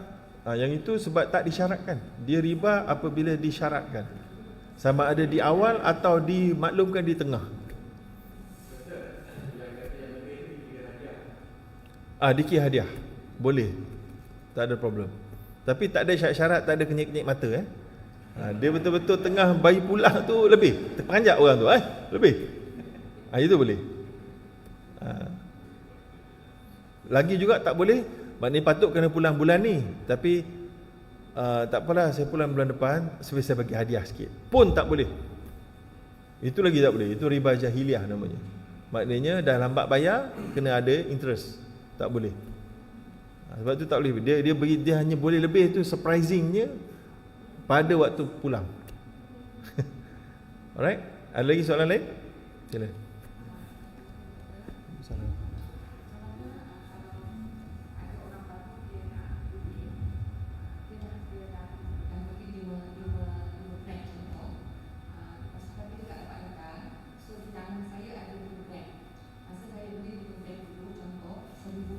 Ya, again. Macam ni siapa beli tadi? Ada orang baru lah, orang baru masuk ni. Okey. Dia nak beli plan. Okey. Di tangan saya ada plan Yang dah memiliki. yang saya dah memiliki plan. Masa saya beli Fizikal ke GSS? physical. Fizikal. So masa saya beli contoh RM1,500. Betul. Betul. Saya bagi dekat dia plan yang saya miliki itu, dan yang dia bayar di GSS tu saya physical kan saya ambil. Boleh ke macam tu? Harga dah berbeza. Okey. Puan jual emas puan kepada dia. Bukan jual, tukar je. Saya bayar buat dulu yang saya guna. Lepas tu nanti bila saya So dibayar kat puan lah. bukan, dia bayar dengan GSS. Bagi kat dia 5 gram. Dia beli GSS tapi puan nak bukan beli fizikal dia. So GSS yang Contohnya GSS tak ada fizikal. Belum ada fizikal lagi. tapi dia macam ni, keluarkan. benda tu berlaku.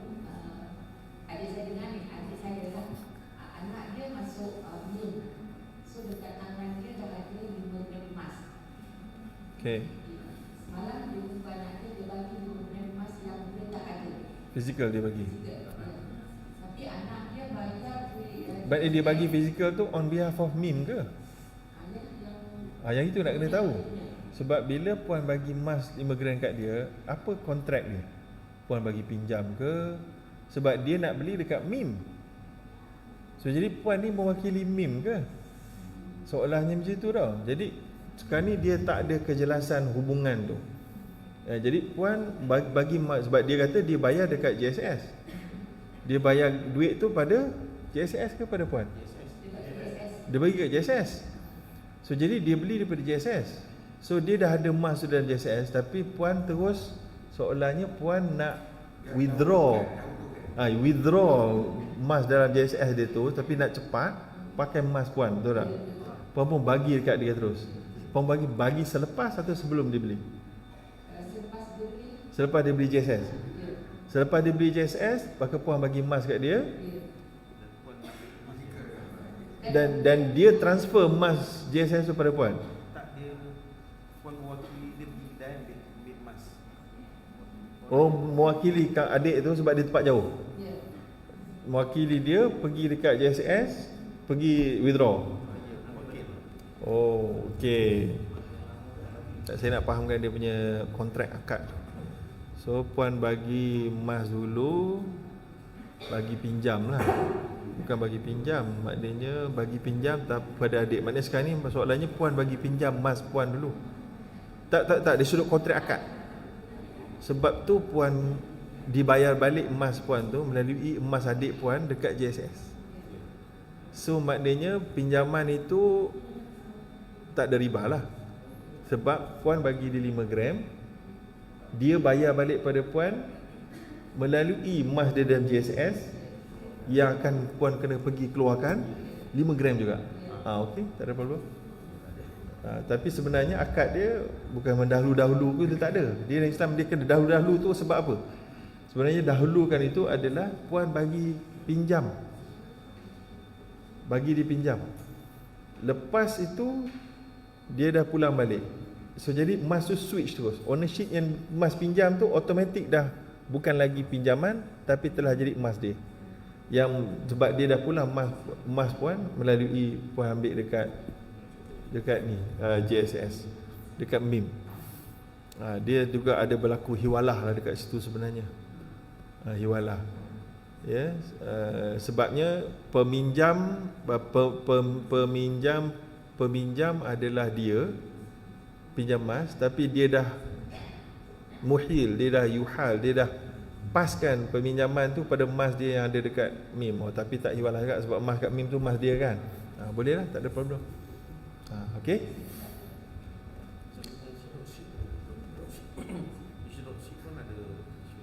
Okey, jadi Amran tanya pasal dropship kan. Dropship, gambaran dia macam mana? Lupa saya.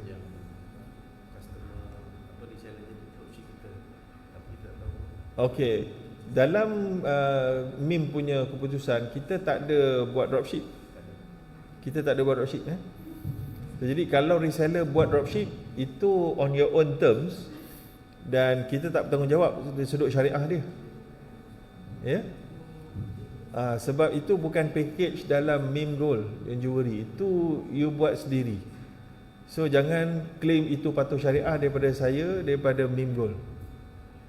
Jadi tuan-tuan yang nak buat reseller kena pastikan ianya ikut syarat-syarat patuh syariah lah. Sebab itu di luar pengetahuan kita dari sudut technicality-nya. Dan kalau ada orang komplain, tapi kita kata itu bukan kita, itu reseller, kesalahan reseller. Kita hanya boleh bagi nasihat. Macam jaga orang multi level, dia punya ejen-ejen dia misleading, bagi tahu ini boleh dapat macam ni untung lah sebagainya. Jadi kita kena tegur. Syarikat hanya boleh nasihat, tegur. Tapi itu kalau dapat maklumat lagi, kita akan nasihat dan bagi warning je lah. Ya, jadi saya tak boleh nak komen banyak sebab ada orang buat macam-macam jenis dropship yang tidak sampai ke pengetahuan syarikat lah. Ya, wallahu alam, dengan jelas maknanya.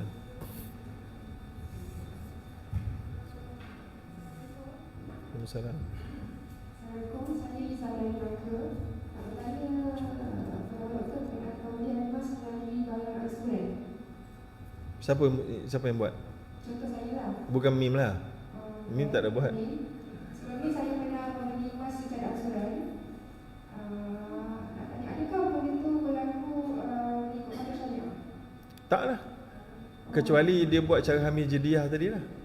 Kalau dia tak buat cara hamil jediah dengan betul, ni mungkin dia dengar dekat video ni semua pakat buat je, tapi tak reti buat. Tertakut tu. So kalau beli emas yang normal-normal kat kedai, bayar ansuran, sama ada bayar pertama tu dapat emas, satu bayar, itu haram sebab tak ada takabur. Atau Kita bayar sekali tak dapat apa-apa.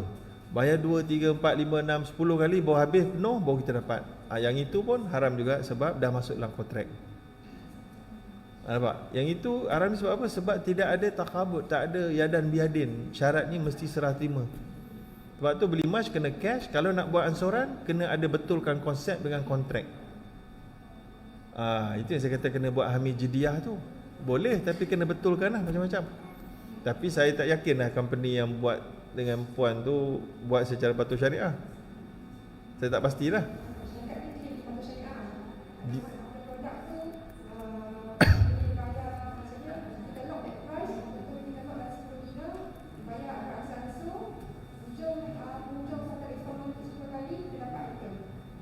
Dia kata patuh syariah.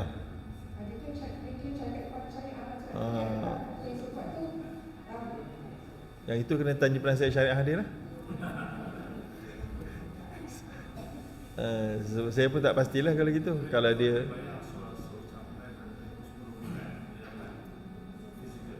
tak boleh. Sebab maknanya dia bayar tapi dia tak dapat emas lagi. Kecuali guna konsep hamil jediah tadi.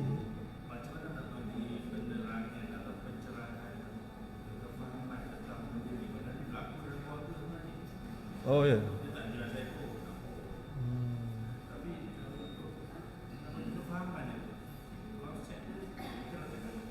Itulah nak bagi kefahaman ni agak subjektif lah tuan Sebab ada orang dia dengar dia tak faham pun. Ada orang dia tak ada peluang mendengar. Ada orang tak nak dengar pun kan. So jadi macam kita hanya boleh maklumkan pada orang yang di bawah kuasa kita lah. Adik-beradik kita, anak kita kan. Yang orang luar tu kita buat sekat mampu lah. Kita cerita dekat Facebook ke, itu yang kita mampu buat. Sebab macam kumpulan simpanan wang pekerja syariah, kita dah beritahu banyak dekat berbagai tempat, tapi masih lagi 60-70% orang Islam tidak convert kepada patuh syariah. Malah yang dah convert patah balik pun ada. Sebab apa? Sebab dividen rendah dia kata. Orang Islam tu, orang Islam, tapi lebih mementingkan dividen. Padahal dividen yang konvensional tu labur dekat bank yang konvensional.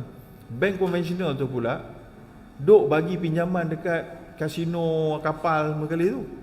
So secara tak langsung dia terlibat. Walaupun tak direct, tapi terlibat secara indirect. Sebab syarikat-syarikat bank konvensional dia bagi pada peniaga babi, peniaga arak mungkin, ya. So kalau bank yang dilabur menggunakan duit KWSP konvensional tu pergi ke situ, penyimpan-penyimpan tu terlibatlah secara indirect, tapi tetap terlibat. Itu dia. Tapi mereka tak kira, yang penting duit. Padahal kalau kira kena bersihkan dividen tiap-tiap tahun, 70% daripada dividen konvensional kena bersihkan.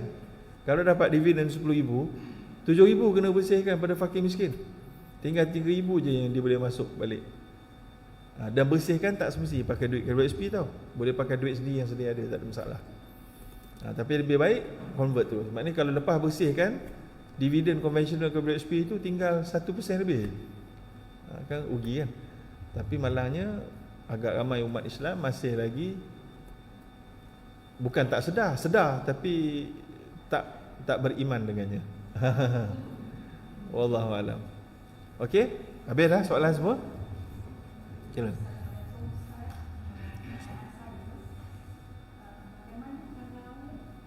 Bagaimana kalau barang emas yang kita ada, sewaktu emas turun, kita ingin membeli emas dan kita gadaikan barang emas kita ke bank ataupun arahnya.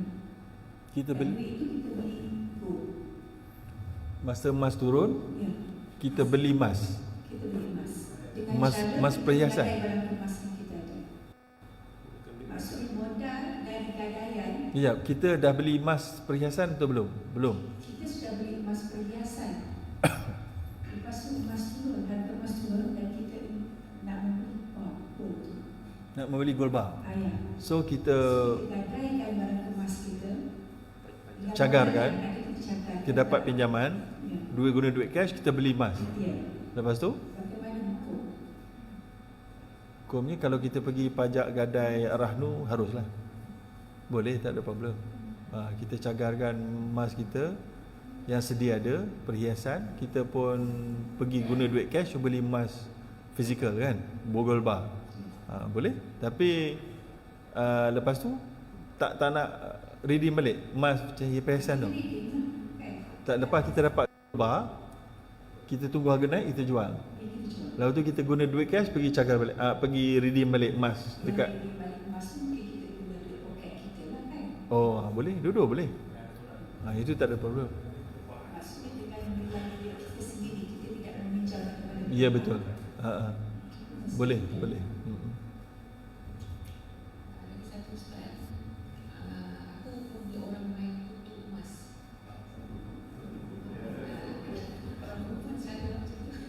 Kutu ni di bawah Akta Wang Simpanan Kutu 1971. Betul rujuklah Google. Tak boleh buat kutu kalau itu adalah under syarikat. Mana-mana syarikat yang buat kutu, emas ke tak emas ke, semua salah ikut undang-undang. Kecuali individu dalam kampung, dalam masjid, dalam cikgu sekolah buat sesama dia. Yang itu harus. Bukan komersial punya kutu. Tapi ada juga interpretasi kata yang itu pun tak harus. Tapi yang kawan-kawan tu patutnya dari sudut hukum Islam harus. Bukan kutu emas, kutu biasa dulu. Sebab dia aslif ni aslifuk. Aku bagi kau pinjam, kau bagi aku pinjam. Sama, pinjam 100 pas 100. Itu pusing kan. Yang itu harus hukum syarak. Tapi kena ambil kira juga undang-undang negara. Undang-undang negara tak benarkan syarikat buat kutu sebab dia akan jadi masuk dalam illegal deposit taking. Silap bulan dia kena amlah. Kena bekukan akaun tu. So jangan terlibat. Sebab banyak skim money game scammer, dia guna kutu. Dia buat kutu, dia kata kalau you masuk kutu ni you dapat 5 kali ganda, 10 kali ganda. Dalam kumpulan dia tu ada 1000 orang. Habis 1000 orang berapa sebulan sekali dia bayar kan? Berapa ribu bulan dia nak sampai kat gilang-gilang kita. Itu kadar lah. Sebab tu kutu ni dia ada kutu tipu, kutu sebelum kutu emas ni. Pastikan jumlah orang dalam skim kutu tu less than 12. Lebih daripada 12 je biasanya adalah problem akan berlaku. Itu satu. Yang kedua, boleh kita bincang kutu emas. Yang saya faham, semua bagi duit dekat penghulu, sampai buat pencabutan dapat Kak Amran. Ada 12 orang, seorang 100, 1200. Penghulu pun dia tu sendiri jual emas. Betul tak? Ini kutu emas ada jenis gini. Dia jual emas. Tak kalau meme jadi kutu penghulu. Kan? Dia pun jual emas dia.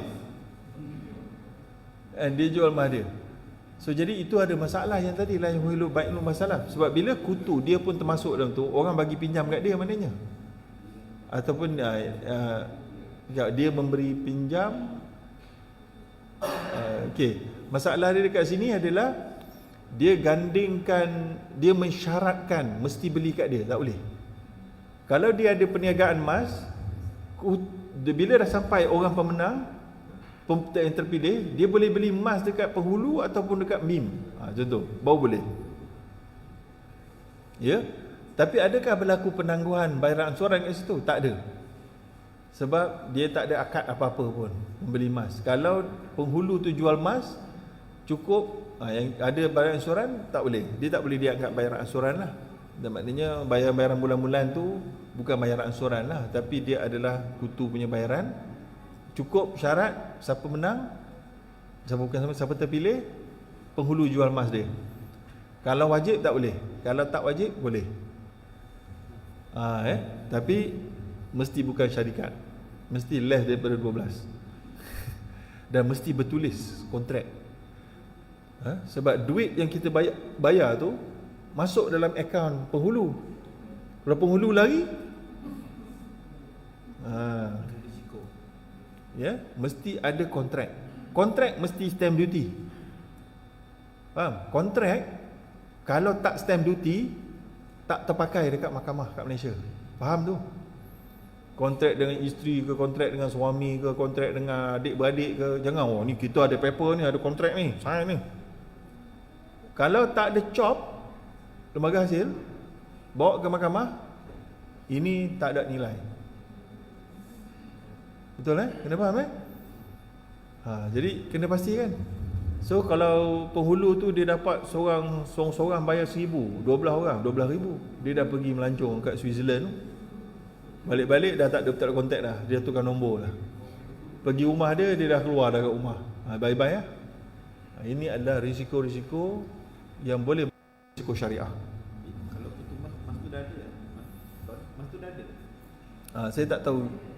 Contoh.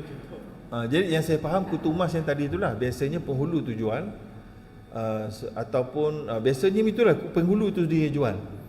Jadi kalau dia bagi pilihan, pemenang beli emas. Kalau emas yang bukan kat penghulu, biasanya tak nama kutumas lah. Tu kutu biasa je. Yang kutumas ni biasanya penghulu tu sendiri penjual emas. Dia jadikan syarat ini adalah memudahkan ahli-ahli membeli emas daripada saya. Maka kalau saya itu adalah syarikat, bahaya. Masuk tadi Akta Wang Kutu 1971. Sebab tu MIM tak boleh buat, jangan buat MIM. Kalau dia tu individu mungkin boleh buat, tapi syarat dia tak boleh syaratkan ahli dia beli daripada dia. Tapi itu tak ada kelebihan kat dia. Dia pun malah nak buat lagi tu.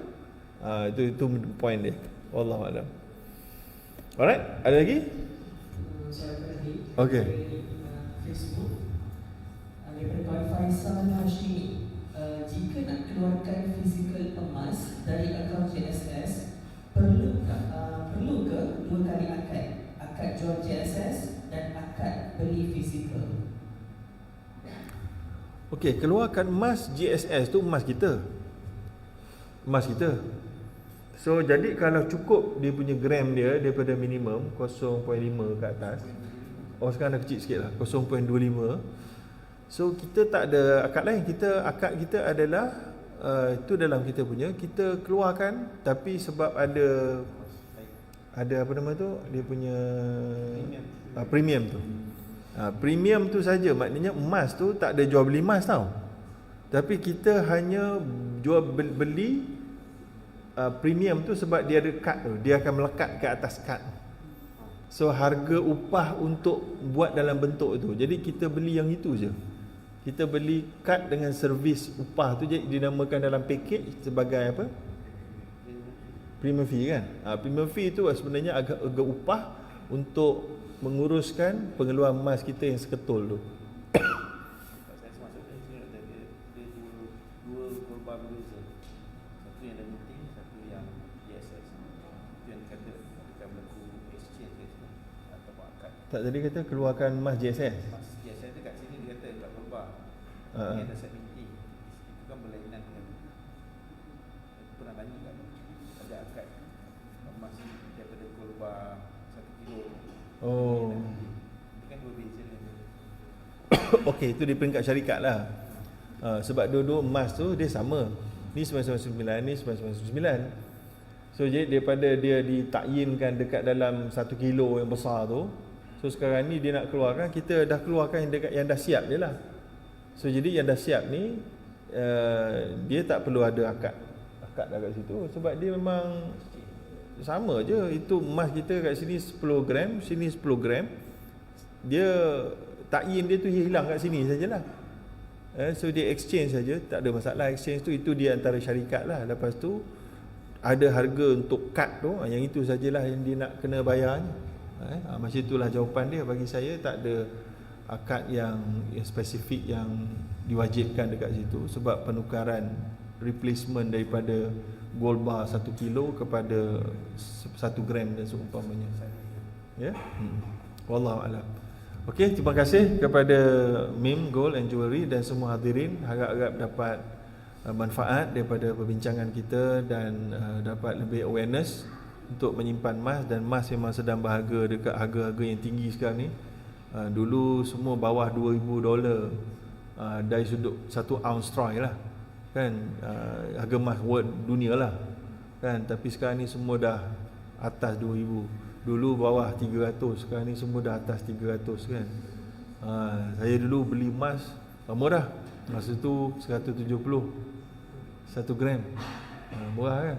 Dulu lagi beli perhiasan isteri lagi murah masa tu.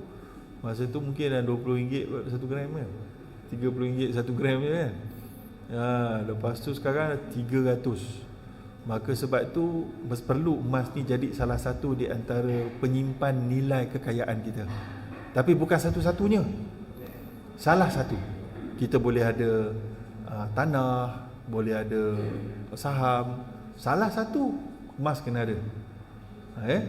Jadi saya sendiri pun ada menyimpan emas, dan baru ni pun baru jual sebahagian kan, sebab harga dah sangat bagus, jual lah kan. Jadi tapi masih ada simpan.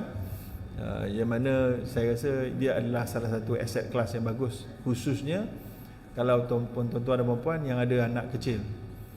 Tuan-tuan nak buat simpanan tabung haji untuk dia, ataupun simpanan kahwin dia, atau simpanan universiti dia kan, dia pada umur 2, 3, 4 tahun, tuan-tuan buka, belikan JSS satu untuk dia, buka akaun untuk dia punya ni kan. Boleh buka? Tak boleh kan, dia kena balik je kan. Boleh bilang, lebih boleh, lupa saya. Jadi boleh buka kan. Kemudian simpan emas tu, InsyaAllah dalam 15 tahun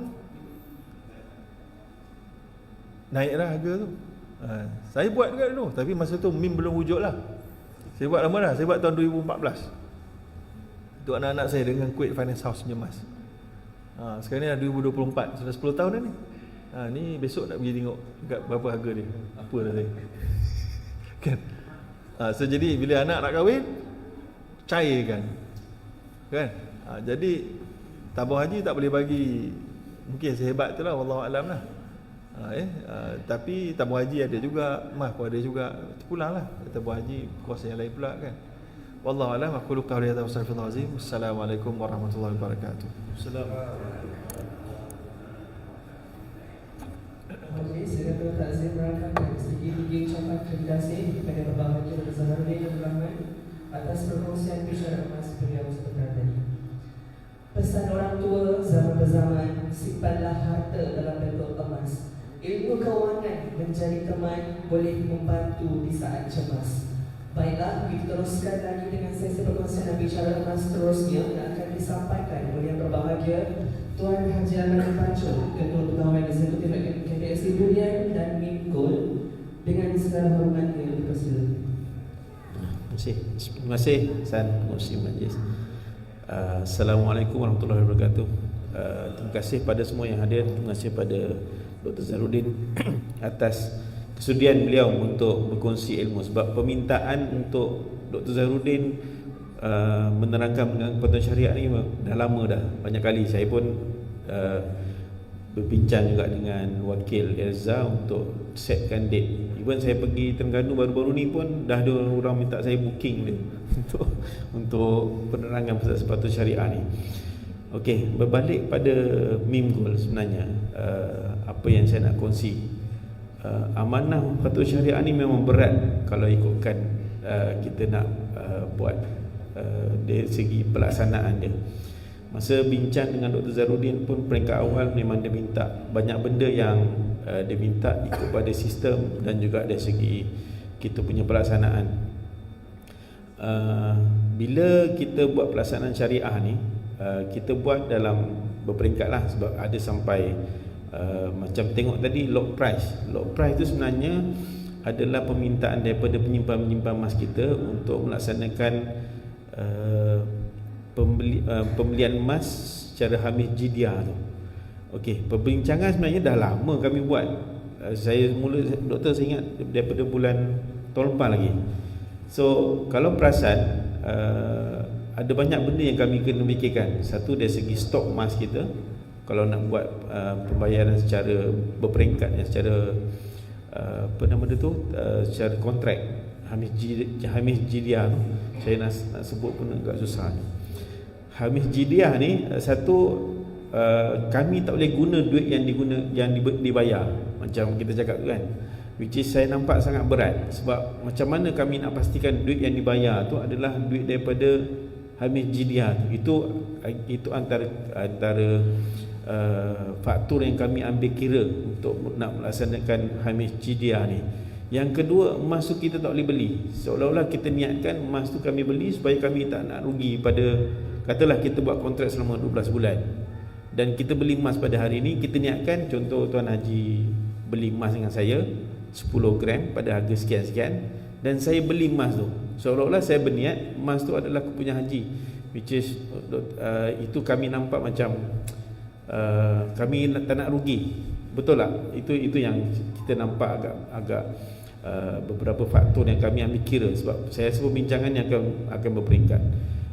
Sebab bila kita buat kaedah macam tu, saya nampak memang banyak orang nak beli emas secara tu, tapi untuk mengelakkan kita ada pelanggaran dari syariah tu, kami ambil keputusan bahawa masa ni kita hold dulu. Sebab saya memang nak kena, even saya ada refer juga, ada bank negara, kami takut kami dicop ambil deposit taking juga. Sebab walaupun Hamis Jidia tu kita kontrakkan harga emas tu sekian-sekian, tapi kalau kita ambil deposit tu dan kita seolah-olah macam deposit taking pula, itu kami risau dari segi legal pula. Itu benda-benda tu kami bincang dengan panel syariah yang bincang dengan Dr. Zahruddin. Okey, yang ketiga, apa yang saya nak cakap, sebenarnya kita selalu meletakkan dosa tu pada orang lain. Contoh kan, kalau walaupun MIM ni dah buat pelaksanaan syariah, cakap tak apalah, kita beli apa-apa Dr. Zahruddin tanggung. Banyak macam tu.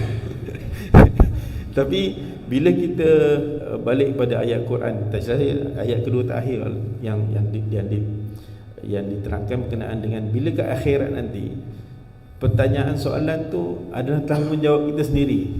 Katalah kita tak tahu, mungkin masa berlaku apa soalan ketika akhirat tu, soal jawab tu, kita tak akan jawab, tanyalah Dr. Zahruddin.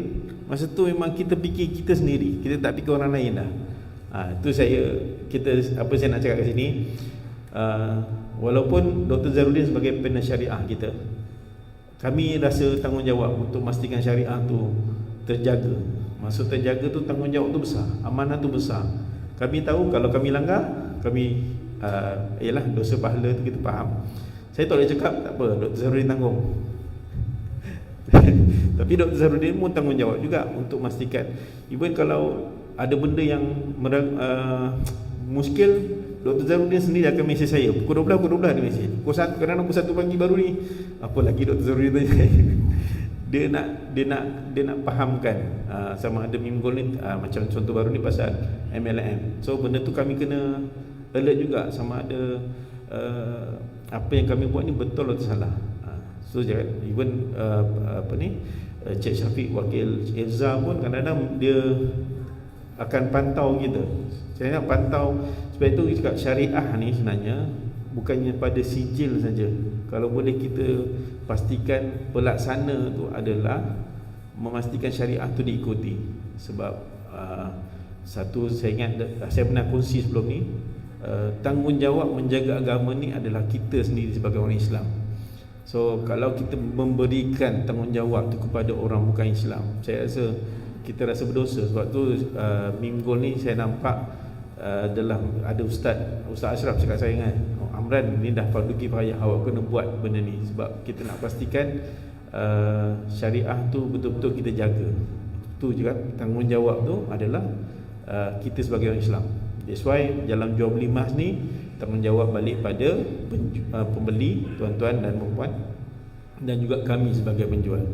Itu yang penting. So insyaAllah saya pun tak nak panjang sangat. Kalau ada apa soalan, ada soalan untuk saya ke suka hari ni untuk Zahruddin saja?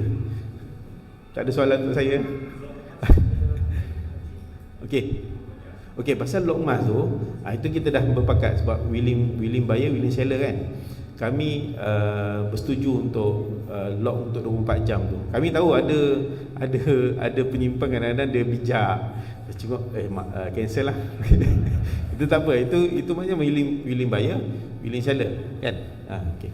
Yang saya pernah ada satu keadaan, ada customer ni dia beli amount yang besar, dan amount yang besar ni dia tak boleh keluarkan duit sehari sampai lebih 30,000. Dia beli value emas tu 100,000. Okey, dia boleh keluarkan 30,000. So saya masa tu kita tak ada kontrak dalam sistem boleh beli macam tu. So saya call Panel Syariah masa tu Tuan Syafiq daripada Elsa. Saya tanya dia, macam mana saya nak buat ni? Orang tu tak boleh, dia nak beli 100,000. Dia lock price, dia beli value 100,000, dia bayar tak selesai 4 hari kot. Sebab apa? Tak boleh keluar sehari 30, dia pergi bank pun ambil masa. So kita setuju macam tu, cuma kami tak boleh guna duit tu satu, dan emas tu kami tak boleh niatkan sebab kita tak tahu dalam masa 3-4 hari ni apa-apa terjadi pada dia ataupun kami lah, contohlah kan.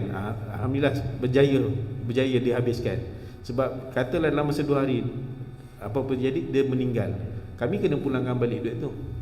Tapi kalau Ustaz Zorin kata tadi, ada kalau ada kerugian, kita charge je. Tapi kalau ikut setakat ni tak adalah, katalah ada meninggal pada bayaran kedua tu, so kita sebagai rasa tanggungjawab kita pulangkan sebab kita tak ada rugi apa-apa pun.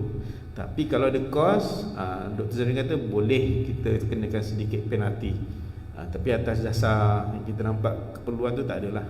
Itu yang kita buat. Maknanya kita lock price tu kita setuju pada 4 hari. Ada satu keadaan lagi, pelanggan Singapura, dia tak ada akaun bank Malaysia. So kami tanya boleh tak dia lock price, dia ambil gambar tu, lepas tu dia bayar pada kita, pun boleh juga.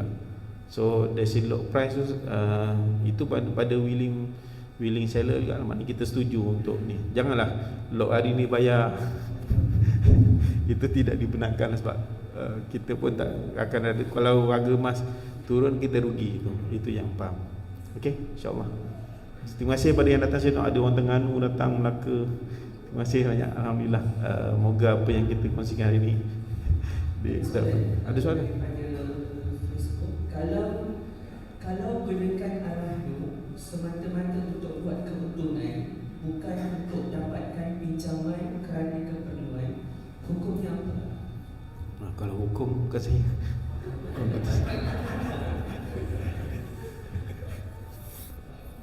Bismillahirrahmanirrahim. Baik, jadi Arahnu konsep dia untuk membantu entrepreneur dan orang yang berkeperluan. Jadi itu dia punya maksud ataupun objektif asal dia. Jadi apabila dia digunakan dengan tujuan selain daripada itu, secara mikro akad dia masih nampak macam okey. Tapi sebenarnya dari sudut matlamat dia dah sudah menyalahi matlamat Arahnu itu sendirilah. Jadi kalau tanya saya tidak bersetujulah untuk tujuan yang lain daripada itu. Walau bagaimanapun tidak adalah regulasi apa-apa yang nak menghalang kalau ada orang yang nak buat begitu. Jadi itu terpulang kepada syarikat Arahnu lah untuk mengenal pasti apa-apa amalan yang kalau pada hemat mereka tidak sihat untuk industri Arahnu. Jadi itu di luar kuasa dan komen saya lah. Wallahu a'lam. Balik pada saya mula. Okey, kalau hukum tak payahlah kot. Saya tak pandai hukum. Okey, untuk terakhir ni saya nak kongsi satu ayat Quran yang Ustaz Husni baca tadi berkenaan dengan syariat Allah ni telah diturunkan surah Al-Jasiyah ayat 18. Sebab saya dengar ayat ni masa khutbah Terengganu minggu lepas. Bila syariat Allah tu telah ditetapkan, contoh satu syariat tu dah ditetapkan, so kita jangan ikut orang yang nak ubah syariat tu, ikut kehendak nafsu dia. Sebab ada kadang-kadang kita dah nampak dah terang-terang ada masalah penangguhan bayaran, dan kita sebagai kawan kita tegur kawan-kawan kita ada masalah kat situ, tapi dia masih lagi macam doktor cakap tadi lah, kerja kita menyampaikan orang tu nak ikut atau tidak bukan kerja kita. Sekurang-kurangnya kita menyampaikan bahawa apa yang dibuat tu salah. So kita bertanggungjawab untuk memberitahu dia nak ikut atau tidak bukan kerja kita. Sekurang-kurangnya kita dah dan melepaskan tanggungjawab kita. InsyaAllah saya mohon doa dan sokongan semua. Apa yang kami usahakan ni, apa-apa pun diridai oleh Allah. Sebab kita semua nak untung, tapi kalau untung yang tak ada tambah redha Allah tu agak bahayalah. Itu yang kita minta. InsyaAllah dengan ini saya serahkan balik pengurusi pada, terima kasih banyak pada pengurusi suka membaca soalan-soalan tak ada kita mungkin jawab kemudian lah soalan-soalan tu insyaAllah. Okay, terima kasih. Assalamualaikum warahmatullahi wabarakatuh.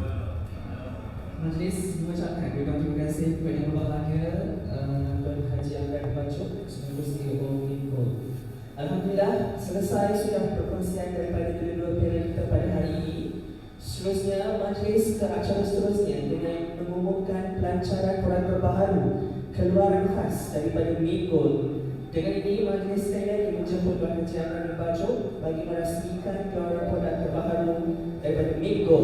Ingat ingat emas, ingat ini.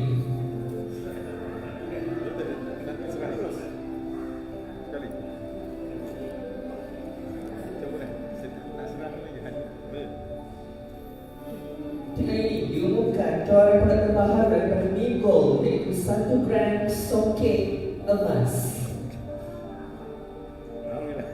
Beri tepukan yang gemuruh. Seperti yang diketahui, soket terkenal dengan teknik terlibat di mana benang emas digunakan bagi menghasilkannya. Kehalusan seni terlibat pada soket menjadikannya kelihatan elegan dan menawan, menjadi inspirasi kepada terhasilnya keluaran terbaru Minggu. Disertakan emas pada 1 gram pada kad belakang warna hitam dan bercorakkan soket berwarna seakan emas, menambahkan lagi seni pada keluaran terbaru kali ini. Majlis seterusnya berbesar hati untuk menghadiahkan yang berbahagia Zahuddin dan Rahman hadiah global 1 gram soket emas ini dengan nombor siri 0001 sebagai pemilihan pertama. Gold bar 1 gram